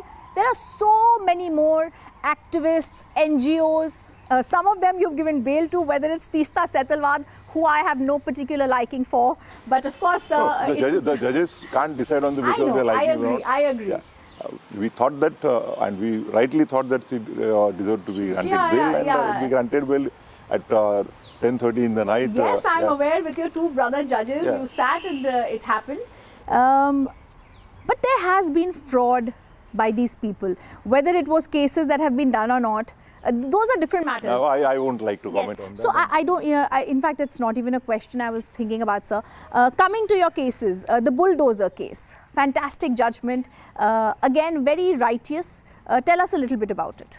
Bulldozer judgment, we had noticed, it was brought to our notice that in certain states, the executive was resorting to bulldozing the houses of the persons who were accused in certain crimes. So we held that by such an action, not only you are penalizing that particular person and entire family, the parents, the children, the brother, sister who are residing in their house, they are all being penalized. And the law is very clear that the person is presumed to be innocent unless he is convicted. And even after conviction, you can't demolish his house. After conviction, he may be sentenced to, say, life imprisonment, he may be sentenced to death also. But how can you demolish somebody's house without following procedures prescribed by law? And we held that right to shelter was a fundamental right. I started the judgment with the poem of poet Pradeep. Yes. Yeah. And we laid down various guidelines as to what the procedure should be followed by the executives, authorities while resorting to demolition. The principles of natural justice, hearing, then an appeal. And we also held that if any officer violates it, he will be guilty for committing contempt of the court. And apart from that, the state would be bound to reconstruct the house and recover the same from the hearing officers. But there's a contempt by several states. Yes, I have been asked why there is contempt and the contempt is not decided. I have replied that with a limited time that I had, I could decide whatever cases as per the priorities mentioned by the lawyers. And but as has already been said by me on the bench also, that the better course would be good to go to the High Court, because the High Courts are better equipped. They can call the officers there. Even the Waqf case, what do you think? You were a part of the bench that has decided that only certain differences are there in the Waqf law for the interest of society, they need to be looked at. But the larger picture in the Waqf Act, which is now the law of the land, was for something that you're very fond of, the common people. Still people, political parties keep coming to the court on the Waqf Act, not realizing it's actually in favor of the larger section of society. Aren't you seeing this growing trend of political patronage to a lot of petitions that are being filed, whether it's Article 370 or the Waqf case? No, I don't want to comment on that. But should politicians keep coming to the court? We have decided the matter with regard to grant of interim relief. We have found certain provisions of the statute to be violative of the prima facie violative of the Constitution and stayed their operation. And rest of the enactment we have found to be not the one which deserves to be stayed.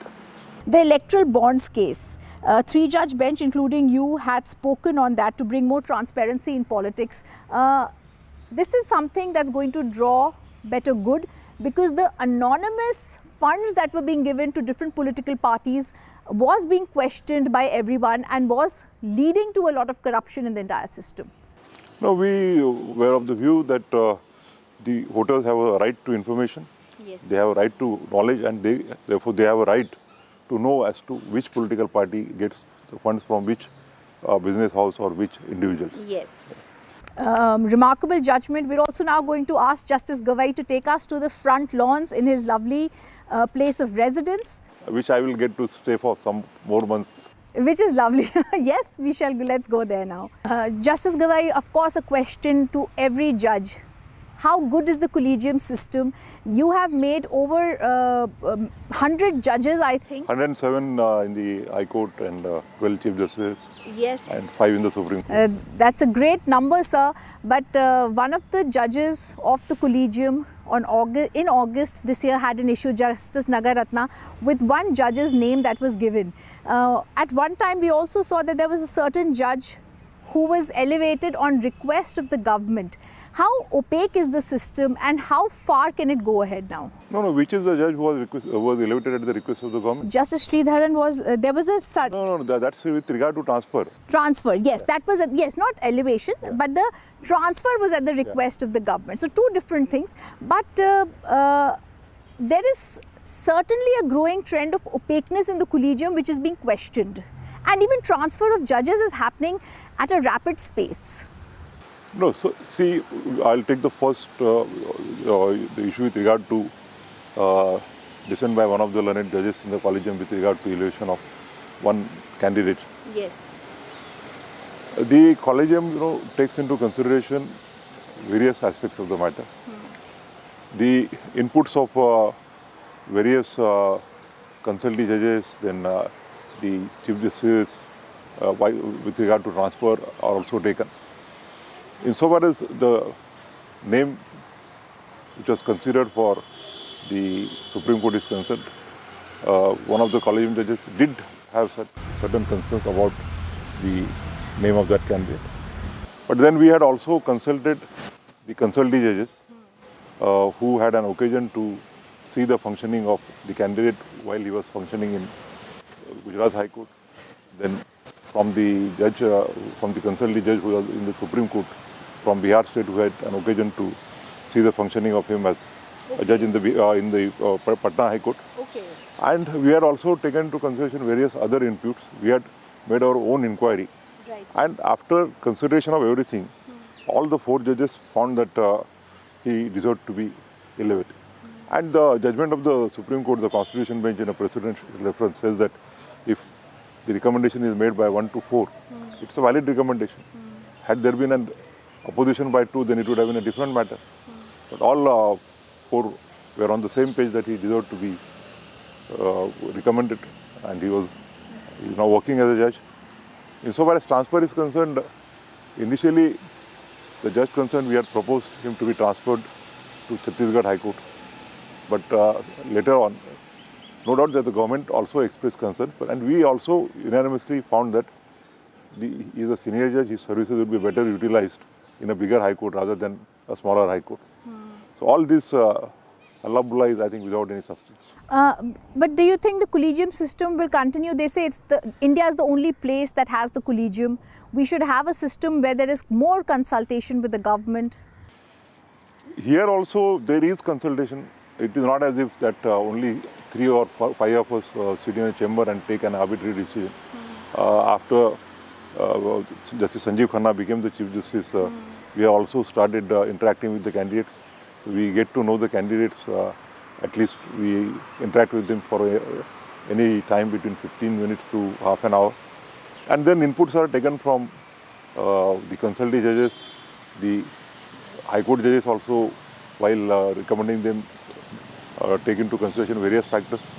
The inputs of the executive, like the IB, the Law and Justice Department, the Chief Minister, the Governor, all are taken into consideration, and thereafter we take a final decision. And according to me, in order to maintain the independence of judiciary, the collegium system is the best suited in the present period. Okay, you've often said there should be judicial activism but not judicial terrorism. What does that mean, Justice Gavai? See, from 1980s or 1970s, even the postcards were entertained as the suo motu petitions. The Supreme Court said that though normally the rule of locus has to be followed, but in certain cases when marginalized sections of the society on account of their socio-economic backwardness are not in a position to approach the court, in such an event the locus would be diluted, and some person on their behalf can bring their cause to the court. So whenever in such cases the court acts, I think the judicial activism is to be there, because like the Bandhuva Mukti Morcha case, where the bonded laborers were made to live a life worse than the animals. Or there are many other cases wherein we are required to even take suo motu cognizance also. You see the work done by the Supreme Court in TN Godavarnam for protecting the environment, the forest, the wildlife, the work done in the series of MC Mehta's, at least because of the orders passed in MC Mehta, your AQA is severe or very poor. If the court would not have intervened, just imagine what would have been the situation. But Delhi, sir, if I can take a detour, is pitiable, with the AQI.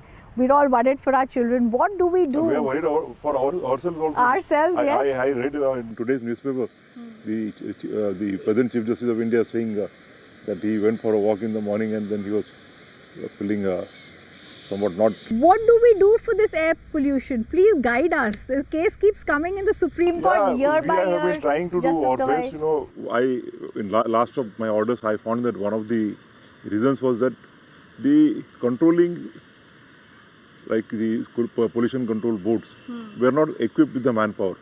There were large number of vacancies. Right. So I have issued directions. Not only that, I have taken undertakings from the state governments, from the central government, that all those vacancies will be filled in a time-bound manner. Yes. So at least to some extent, the problem can be addressed. But there has to be a unified approach, a unified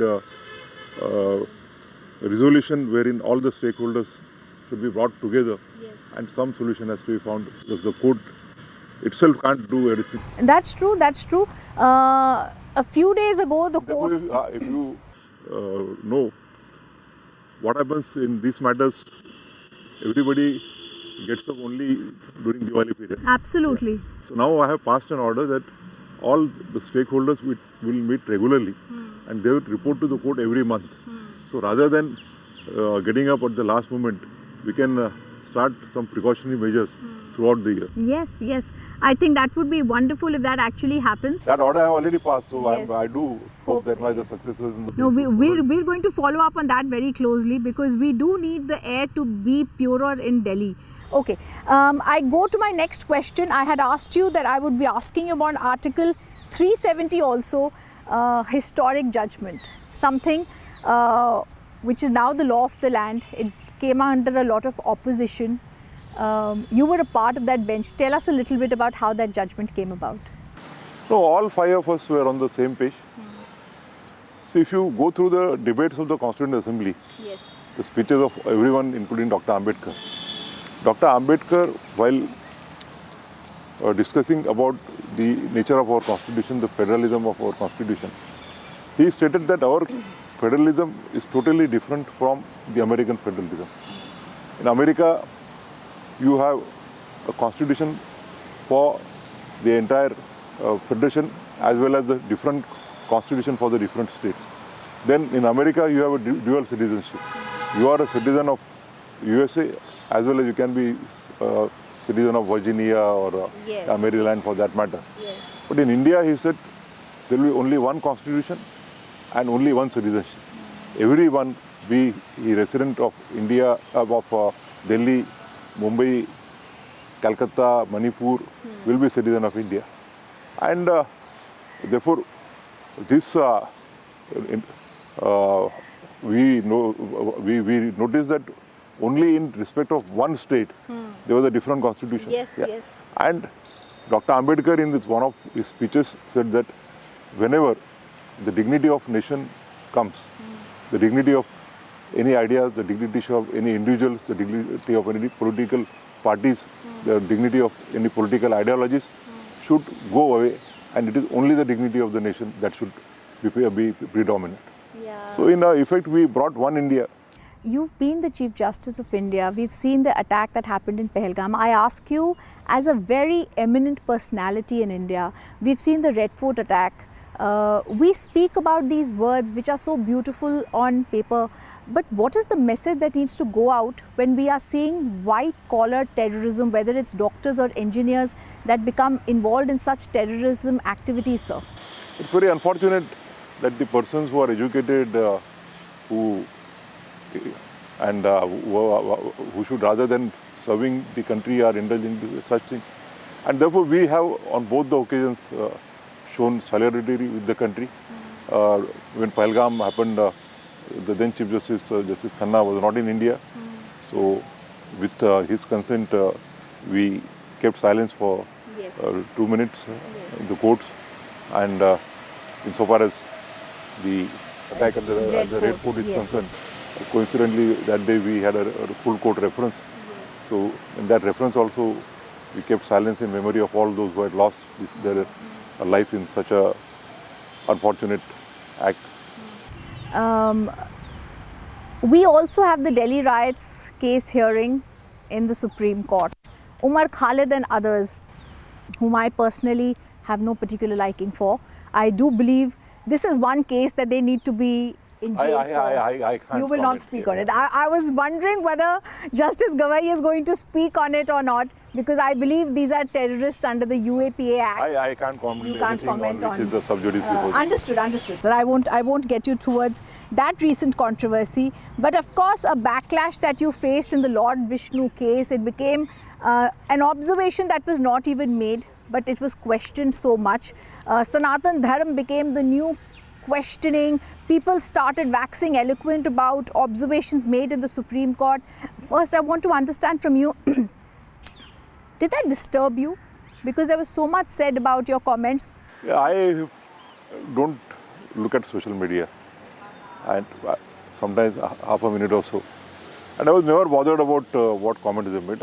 But did it surprise you what you had said and how it was quoted? It certainly surprised, because I had said it in the context. I also said it in my judgment in work, that the religious places which are notified under the Archaeology Act, you can't move a single stone without the permission of the ASI.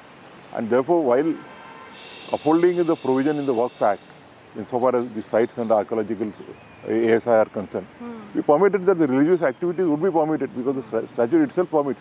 But there can't be any alteration, addition in such structures without the permission of ASI. Absolutely. But it was bloated out of proportion and without any relevance. Yes, and it was followed by a shoe being hurled at you in the Chief Justice's court, which for us is in a way for lawyers or people who've studied law such as me, the sanctum of everything that holds sacred for us.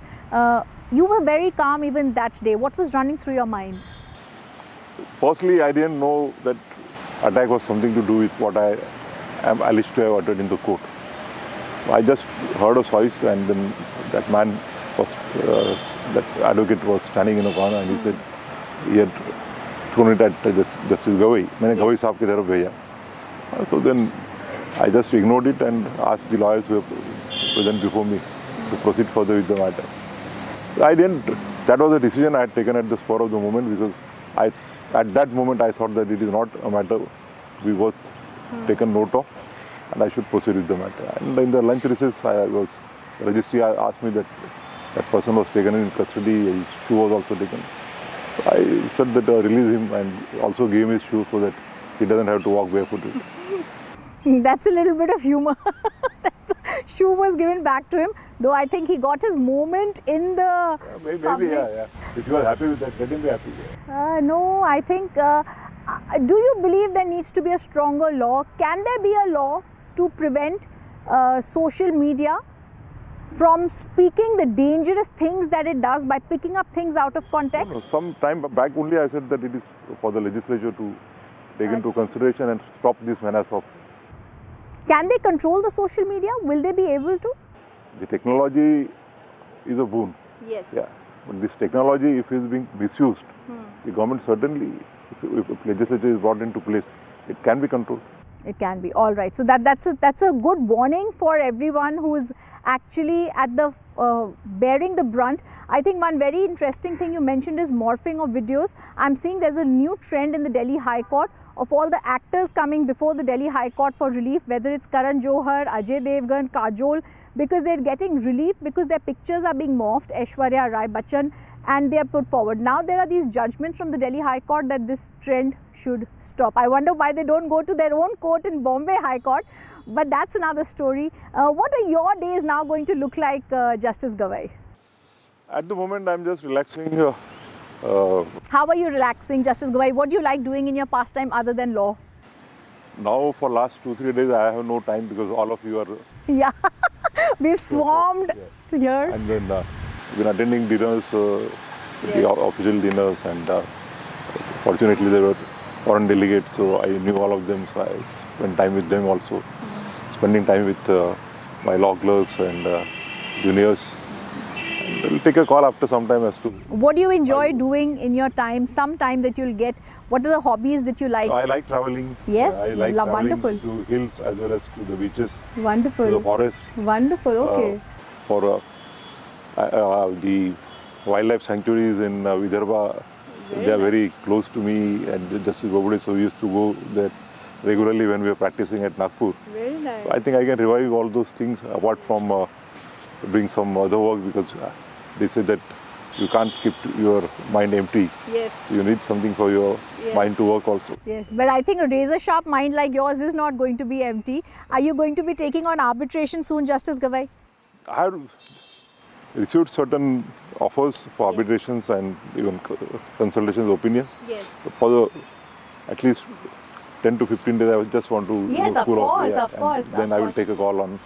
What about your family life? Do you spend a lot of time with your family, your child? No, unfortunately, after becoming a Supreme Court judge and after becoming a judge in the Collegium also, I've hardly been in a position to spend my time with my daughter or my son. Yes.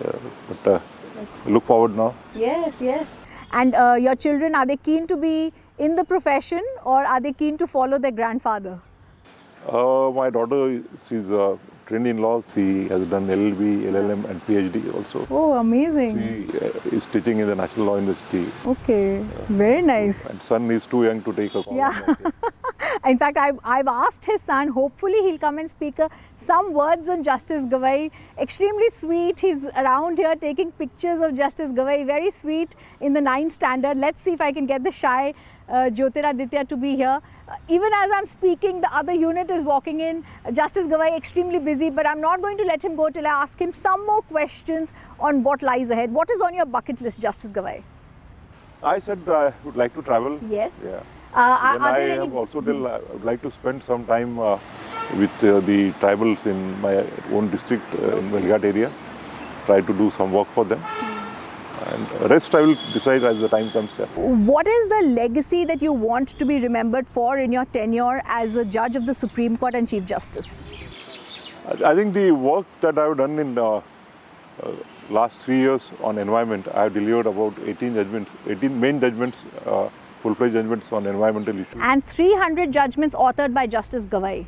300 as a judge of the Supreme Court and yes. around 35 to 40 as a Chief Justice. So around 340. My God, 340 judgments, amazing.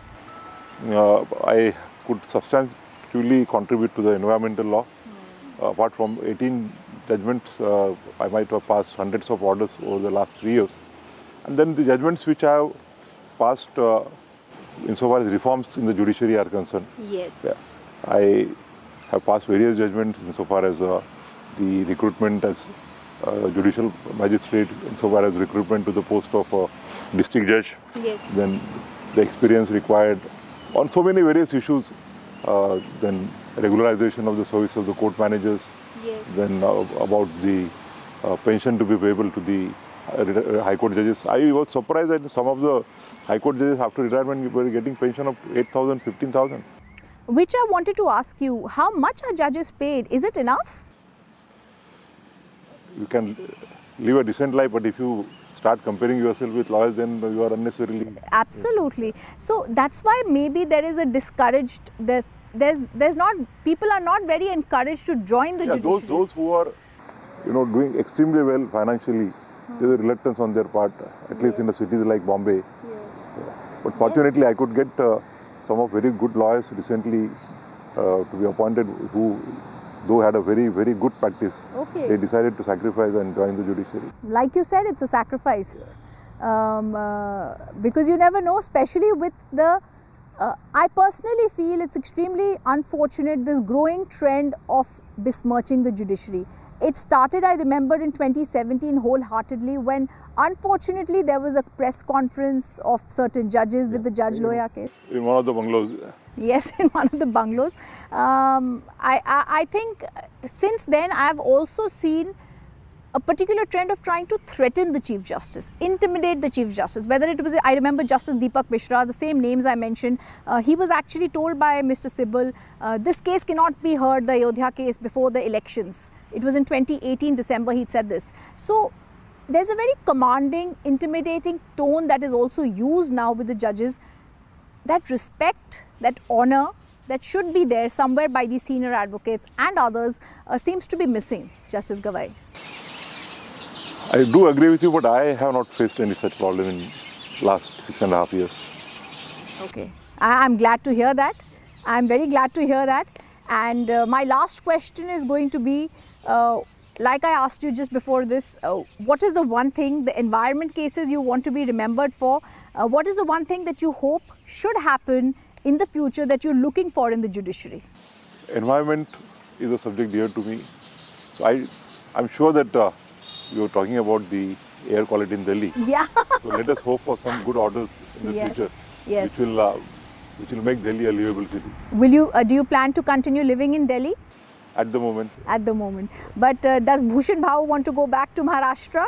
No, I will be going back to Maharashtra. Yes. On and off. On and off. All right. So we have Justice Gawai with us very much in Delhi for some more time. Justice Gawai, the viewers of Republic TV, thank you for your time. Thank you. And it's been a pleasure to interview you, to understand from you what led to your judgments. And like you said, the majesty of law always needs to be upheld.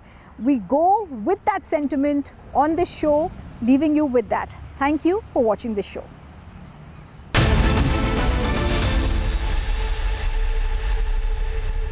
MDH की हल्दी मिर्ची धनिया करे कमाल, ये रंग दे, ये खुशबू दे, ये तीखा, ये कम पड़े, क्या निराला MDH मसाला। मुस्कुराए लड़खड़ाए जिंदगी, चाहे जो भी हो। सर, पेशेंट के लिए कौन सा रूम प्रेफर करेंगे आप? जिंदगी भर के प्यार का कोई रेट कार्ड नहीं होता। Tata AIG health insurance, with you like family, with you always. थोड़े में ज्यादा स्वाद, यही तो है इसकी खास बात। वाओ मामा, क्या स्वाद है? अरे मेरे राजा, राजा और प्योर मसाला, केसरिया से मन जोगी हुआ रे, दिल झूमे देखो। Energy. Russia is a reliable supply of oil, gas, coal, and everything that is required for the development of India's energy. We are ready to continue uninterrupted shipments of fuel for the fast-growing Indian economy.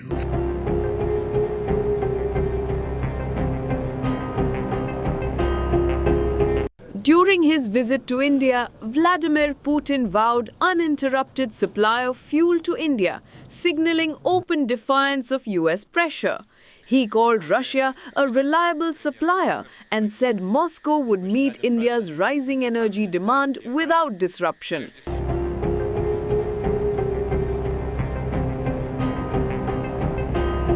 However, behind the warm hugs and tall promises, India's Russian oil imports are actually shrinking fast.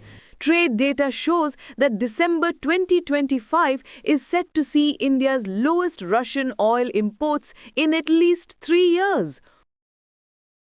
After a surge in November, Indian refiners are pulling back to avoid breaching new, tightened US sanctions on Russian oil, especially on Rosneft and Lukoil, which buyers had to wind down dealings with by 21st November 2025. So 67%, so we're going to be charging a discounted reciprocal. India's pivot also comes after Donald Trump slapped a 50% tariff on Indian goods in August, arguing New Delhi's Russian oil binge undermined US sanctions. You know, I've been very disappointed that India would be buying so much oil, as you know, from Russia. And I let them know that. We put a very big tariff on India, 50% tariff, very high tariff. New Delhi called the tariffs unreasonable and unjustified. Access and cost themselves became pressure points on nations. Double standards are clearly in evidence. Excellencies, peace can certainly enable development, but by threatening development, we cannot facilitate peace. Making energy and other essentials more uncertain in an economically fragile situation helps no one. Therefore, the way out is to move the needle towards dialogue and diplomacy, not in the opposite direction.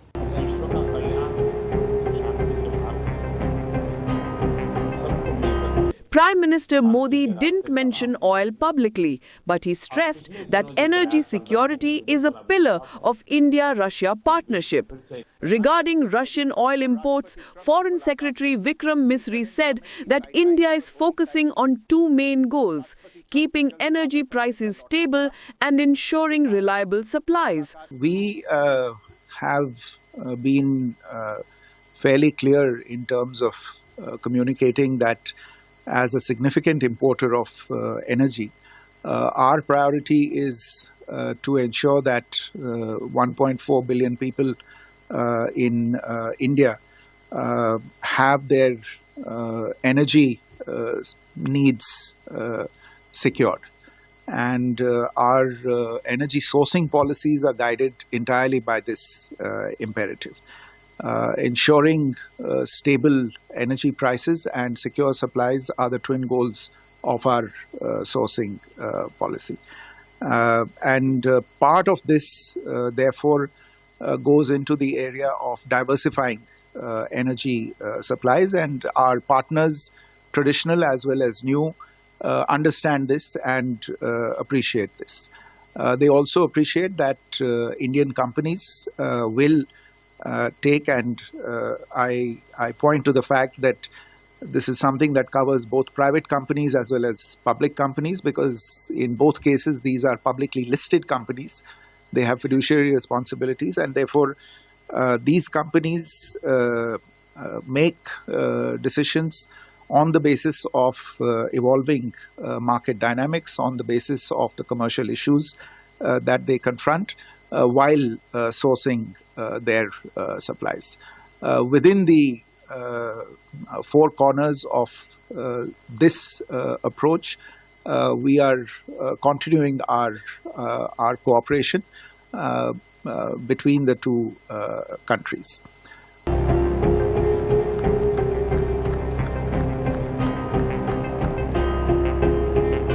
On paper, the partnership is resilient to external pressure. But in the real world of oil tankers, banking sanctions, and global geopolitics, India is cooling its Russian oil dependence just as Putin vows to deliver more than ever. Is this a temporary dip or a strategic course correction? The next few months will decide whether India keeps walking the tightrope or rewrites its entire energy map.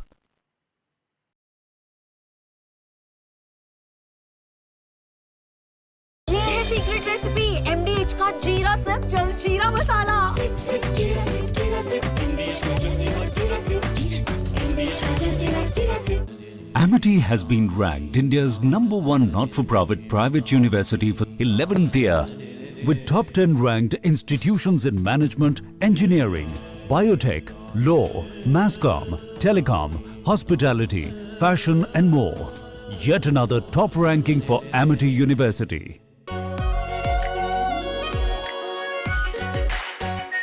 Our pure Shahi Paneer Masala. Delicious, healthy, every day. मुस्कुराए लड़खड़ाए जिंदगी चाहे जो भी हो. Sir, patient के लिए कौन सा रूम प्रेफर करेंगे आप? जिंदगी भर के प्यार का कोई रेट कार्ड नहीं होता.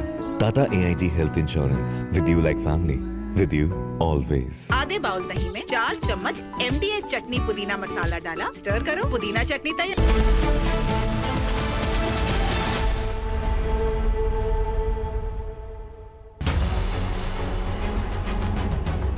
In a major turn in the National Herald case, the Delhi Police's Economic Offences Wing has officially served notice to Karnataka Deputy Chief Minister D.K. Shivakumar. The notice, dated 29th November, demands that D.K. Shivakumar submit full financial and transactional records by the 19th of December.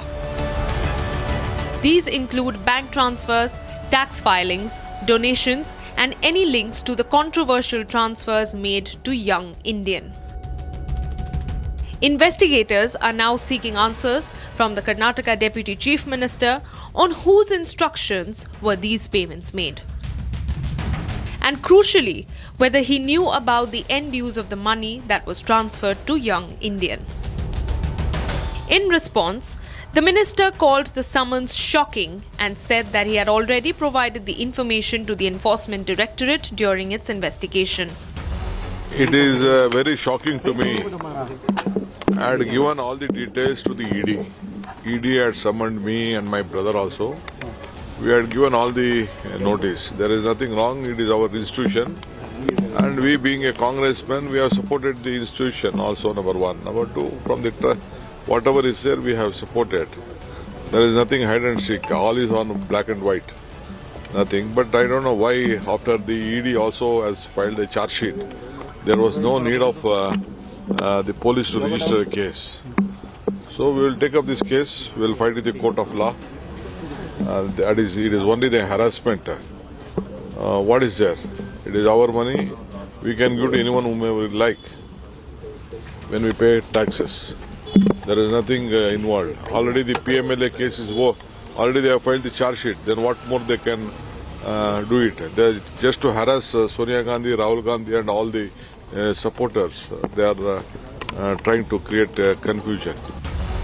Calling the investigation as harassment, DK Shivakumar defended himself, saying that he is not accountable to anyone for using his money in whichever way he wants.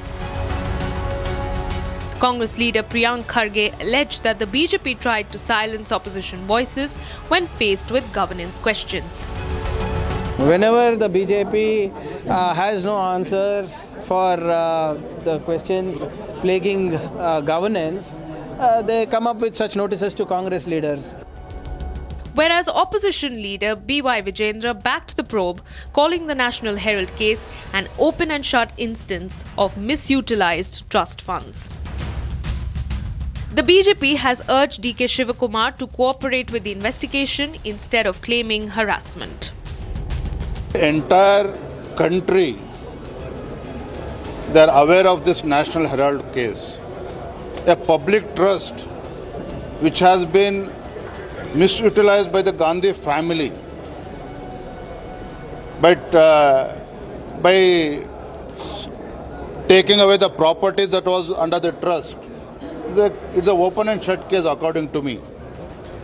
So when corruption has taken place, when the money has been siphoned off and the money which was there in the trust has been invested in some other properties, so everything is in public domain. When the investigation is going on, it's the duty of the DK Shivakumar, when he has already received the notice, it's his duty. Being a law-abiding citizen, he should cooperate with the investigation. Rather than claiming harassment, he should go and give the clarity with the investigation department. As the Delhi Police's notice to Karnataka Deputy Chief Minister DK Shivakumar adds a new chapter to the National Herald case, the scrutiny highlights the intensifying investigation into the alleged financial dealings.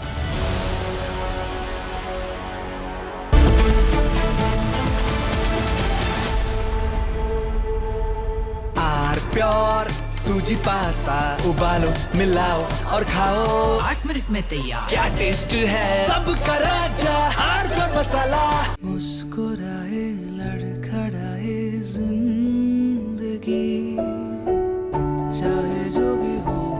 Sir, patient के लिए कौन सा room prefer करेंगे आप? जिंदगी भर के प्यार का कोई रेट कार्ड नहीं होता। Tata AIG health insurance, with you like family, with you always. अब छोलिया हो या लोबिया, सफेद चने या काले चने, सब कुछ मजेदार बने। थोड़े में ज्यादा स्वाद, यही तो है इसकी खास बात। वाओ मामा, क्या स्वाद है? अरे मेरे राजा, pure masala.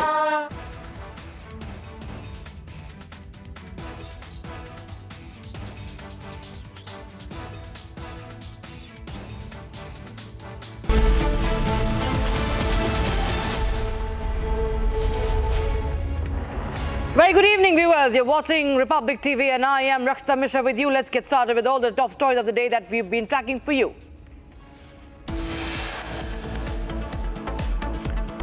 Ministry of Civil Aviation hold key meeting with top IndiGO officials amid massive disruptions due to hundreds of flight cancellations. Back-to-back impact of Republic campaign on fare extortion. Government caps the domestic airfare at a maximum of 18,000 rupees.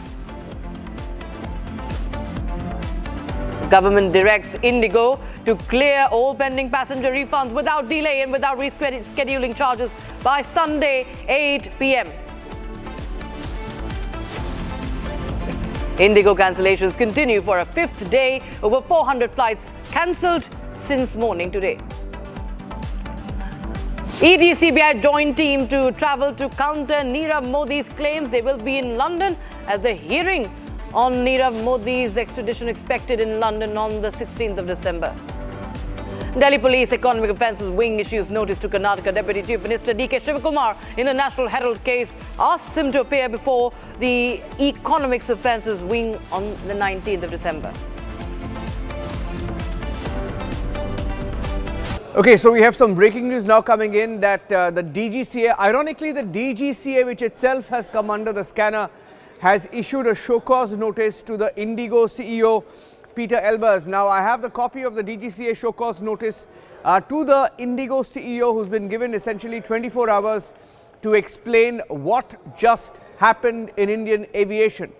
Now, in the show cause notice dated the 6th of December, the DGCA has said that it has been observed that scheduled flights of IndiGO Airlines have recently faced massive disruptions, resulting in severe inconvenience, hardship, distress to passengers. They're making a case essentially by saying that it's been noticed that primary cause of the said flight disruptions is non-provisioning of adequate arrangements to cater to the requisite needs for smooth implementation of the approved FDTL scheme for the airline. Whereas such large-scale operational failures, keywords being used by the DGCA, saying large-scale operational failures indicate significant lapses in planning, oversight, resource management, and is prima facie non-compliance on the part of the airline with the provisions of Rule 42 of the aircraft rules, etc., etc. And then they go on to further make another case saying the airline has failed to provide requisite information and facilities to their passengers as stipulated under the guidelines for conduct of reliable operations, saying that as a CEO, he's answerable, saying that facilities were to be provided to passengers by airlines. They were denied boarding, cancellation of flights took place, delays in flights took place, and as the CEO, telling the IndiGO CEO that he was responsible for ensuring effective management of the airlines, but he failed in his duty to ensure timely arrangements for conduct of reliable operations and the availability of requisite facilities to passengers. And therefore, the DGCA asking Peter Elbers, the IndiGO CEO, to be show-caused, directed that he's been show-caused, and within 24 hours of receipt of this notice, which I have in my hand right now, he's been asked to respond, saying that, in fact, the DGCA is asking him why appropriate enforcement action should not be initiated against him under the relevant provisions of the aircraft rules and civil aviation requirements for the above mentioned violations. And the DGCA ending this note by saying any failure to submit a response within the stipulated period, which is 24 hours given to him, will result in the matter being decided ex parte. Issue with the approval of the competent authority, and they have the signatory here on this letter. Signatory is Ravinder Singh Jamwal, Director Operations FSD, DGCA, and the letter here is addressed to the CEO of IndiGO Airlines, to their Gurugram address. And this is not good news for IndiGO. Of course, the manner in which they've gone about the entire operations, the failure in the operations, and the way they've let down passengers. As we speak, they want us to believe that everything is fine on the ground, but passengers stranded in many airports, luggage still not found, refunds not given, and there's a deadline given until 8 p.m. on Sunday. So this is a very big update. Peter Elbers on notice from the DGCA, 24 hours time. Back to you for now. Okay, we have some inside information coming in, ladies and gentlemen. Breaking news coming in on the meeting that is ongoing with IndiGO. We've picked up some exclusive information right now, and it's not good news for IndiGO, ladies and gentlemen. Ministry, that is the Civil Aviation Ministry, warning the toughest possible action may be taken against IndiGo Airlines. And we're also hearing that the government and officials present have told IndiGo that seeking the CEO's removal, IndiGo CEO's removal, is within the ministry's powers given its control over key approvals, including security clearances. Toughest possible action may be taken against IndiGo. Getting the details right now. Shravan is breaking the story. I'll try and go across to him to get a word in on what is going on. The breaking news update now coming in.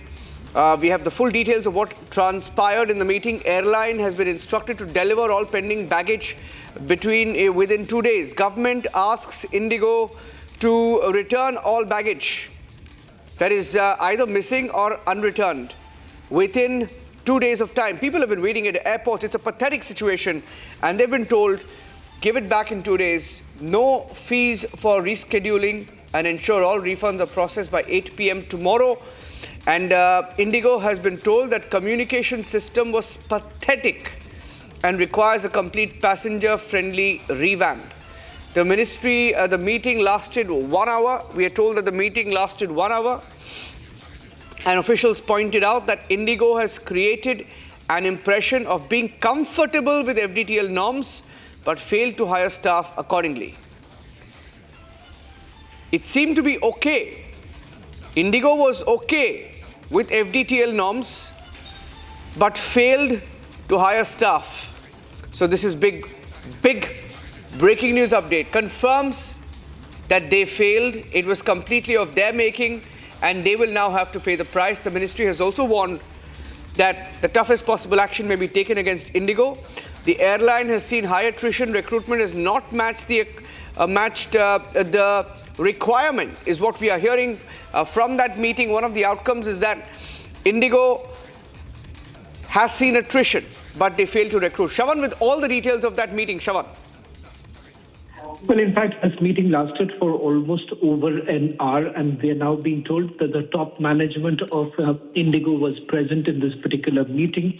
Some of the key points of this entire meeting was also pertaining to the interface that IndiGo has had with the passengers. There have been certain guidelines that have been given by the government, and the government has categorically pointed out that they are going to conduct a review. This is going to be done fortnightly, and they are basically going to look at a few issues which is linked to hiring practices. And the airline has also been asked that as far as the repercussions of whatever has happened in the last few days, they will have to clear it up, which basically means pending baggages will have to be cleared within 2 days. There'll be no charge, no fees for rescheduling, and all of it has to happen within 8 o'clock tomorrow evening. And IndiGo has essentially been told, and the word that has been used by the ministry officials is that the communication system of the airline is absolutely pathetic, and it requires a complete passenger-friendly revamp, is what we are being told, that the ministry has basically communicated to the airline itself. Now, one point of a difference here is that while the officials basically maintained that IndiGo was comfortable with the FDTL norms that were essentially brought in, but they basically failed to hire the staff accordingly. Now, this is it's a claim that has been made by the officials at this stage, but it does not match with what we have highlighted so far. The very fact that this was a phased rollout, and IndiGo was supposed to do it by November, and there has been no communication in the past that they were not comfortable about it, only raises some questions about the manner in which the officials have been operating. How is it that the DGCA was completely caught off guard on this entire issue? I'm given to understand, Niranjan, that they're heavily focused on the recruitment process of IndiGo itself. They're saying that right now the focus should also be for the airline on getting in more crew members, because without which the kind of operations that they are basically carrying out cannot be sustained. Getting in some more details that IndiGo CEO has been given about 24 hours. So I'll leave it at that for now. Shravan, thank you for breaking those details. Republic, the only channel with the details of what is happening at IndiGo. That meeting has ended, lasted 1 hour. We'll take a break. We'll continue to get you breaking news updates on this story right now. The story is moving fast. So the aviation meltdown continues. There have been disruptions, cancellations all across the country thanks to the IndiGO flight meltdown and this profit-making of misery. Viewers, Republic TV's continuous coverage has also yielded impact, we'll tell you. On Saturday alone, more than 500 flights were grounded, leaving the passengers stranded, airports overcrowded, and travelers scrambling for alternative options. And in response, now the government has finally stepped in and invoked its regulatory powers. Fare caps have been imposed on all domestic routes. Affected routes, airlines have been ordered to clear refunds immediately, and real-time monitoring has been initiated to prevent further exploitation of the customers, of the common man especially. Here's the full report. On 6th of December, flight disruptions continued across the country, with more than 500 cancellations recorded in a single day. IndiGO remained the worst hit, with 124 cancellations in Bengaluru, 117 in Mumbai, 106 in Delhi, 66 in Hyderabad, 48 in Chennai, and 42 in Pune. The IndiGO crisis has gone to day number 4, where almost 69 flights have been cancelled today, and 155 flights were cancelled yesterday from Hyderabad airport. And you can see that people are still standing in queues here waiting for answers, either asking if the cancellation is still about seeking answers if their flight is still delayed, or will it be rescheduled, or will it be still cancelled, state cancelled because of or any other alternate option that should be provided to the passengers here. IndiGO said that the disruption stems from multiple operational issues, including the rollout of flight duty time limitations, which sent a large count of pilots into mandatory rest. The timing collided with IndiGO's winter schedule expansion on October 26th, creating a sudden shortage of crew. With fewer flights operating, ticket prices touched skies overnight as travelers rushed to book alternatives. A Kolkata-Mumbai one-stop ticket touched nearly Rs 90,000, while fares from Mumbai to Bhubaneswar crossed Rs 84,000. Delhi to Bengaluru climbed above Rs 70,000, while Delhi to Mumbai averaged around Rs 38,000. It has capped fares on affected routes and instructed IndiGO to process all refunds by 8 p.m. on Sunday, December 7th. Major chaotic scenes were reported nationwide: crowds, delays, and unanswered queries for long hours. बेटी की शादी का सपना बाप को सबसे ज्यादा होता है और आप ही नहीं जा पा रहे। हाँ, हमारे के आज रात से होटल बुक थे वहाँ पर, इसलिए हम आज की डेट में जा रहे हैं और यहाँ पे आए तो मुंबई की जो फ्लाइट है वो रद्द है। तो ऐसे में अब आपके पास दूसरा कोई ऑप्शन नजर नहीं आ रहा, हमें तो अभी खड़े हुए हैं। तो क्या शादी कैंसिल करेंगे? कैंसिल नहीं कर सकते, सब कुछ बुक है। अभी कोई हमारे पास भी कोई ऐसी खास जानकारी नहीं है, हमें भी एकदम से पता लग रहा है कि कैंसिलेशन हो रहा है।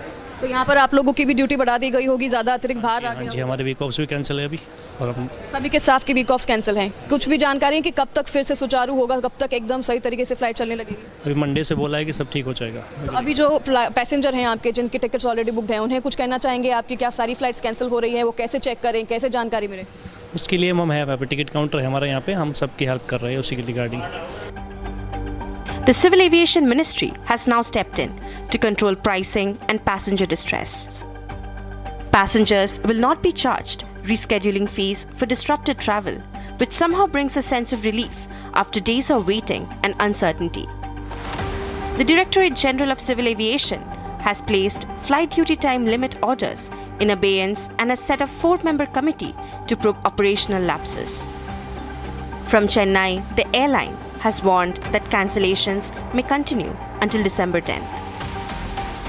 After the chaos and commotion at the Chennai International Airport after multiple IndiGO's flight, domestic departures and arrivals were cancelled, now we can see the situation is brought under control. However, multiple people are still stranded at the Chennai Airport. As you can see, multiple people still waiting to reschedule and confirm their bookings for the days that's coming, and on also making sure that the cancellation refund is got back.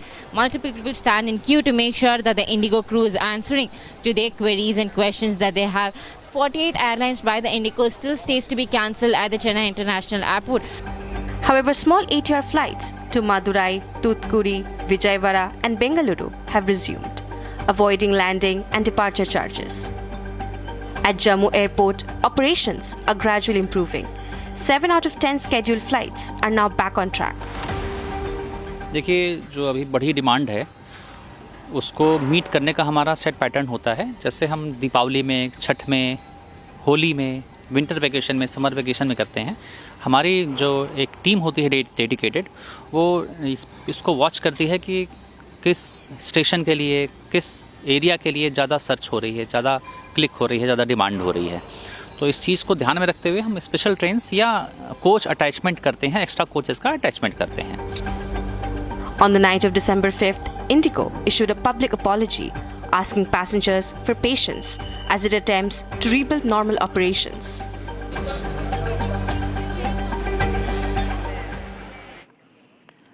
So after days of cancellations, flyers have been stranded, they have been left in the lurch, and massive fare spikes have also been witnessed. And finally, after Republic TV's continuous, relentless coverage, we saw today the government stepping in and putting a cap on the surge pricing. Aviation Ministry stepped in. Airfares on disrupted routes had surged to shocking levels, triggering a wave of complaints to the DGCA viewers. These businesses, these companies had profiteered and had begun, in fact, profiteering from the passengers. And that is why the government today had to step in. Republic TV brings you the stories and exposes this blackmail profiteering economy. Madam 4 दिन से 3 दिन से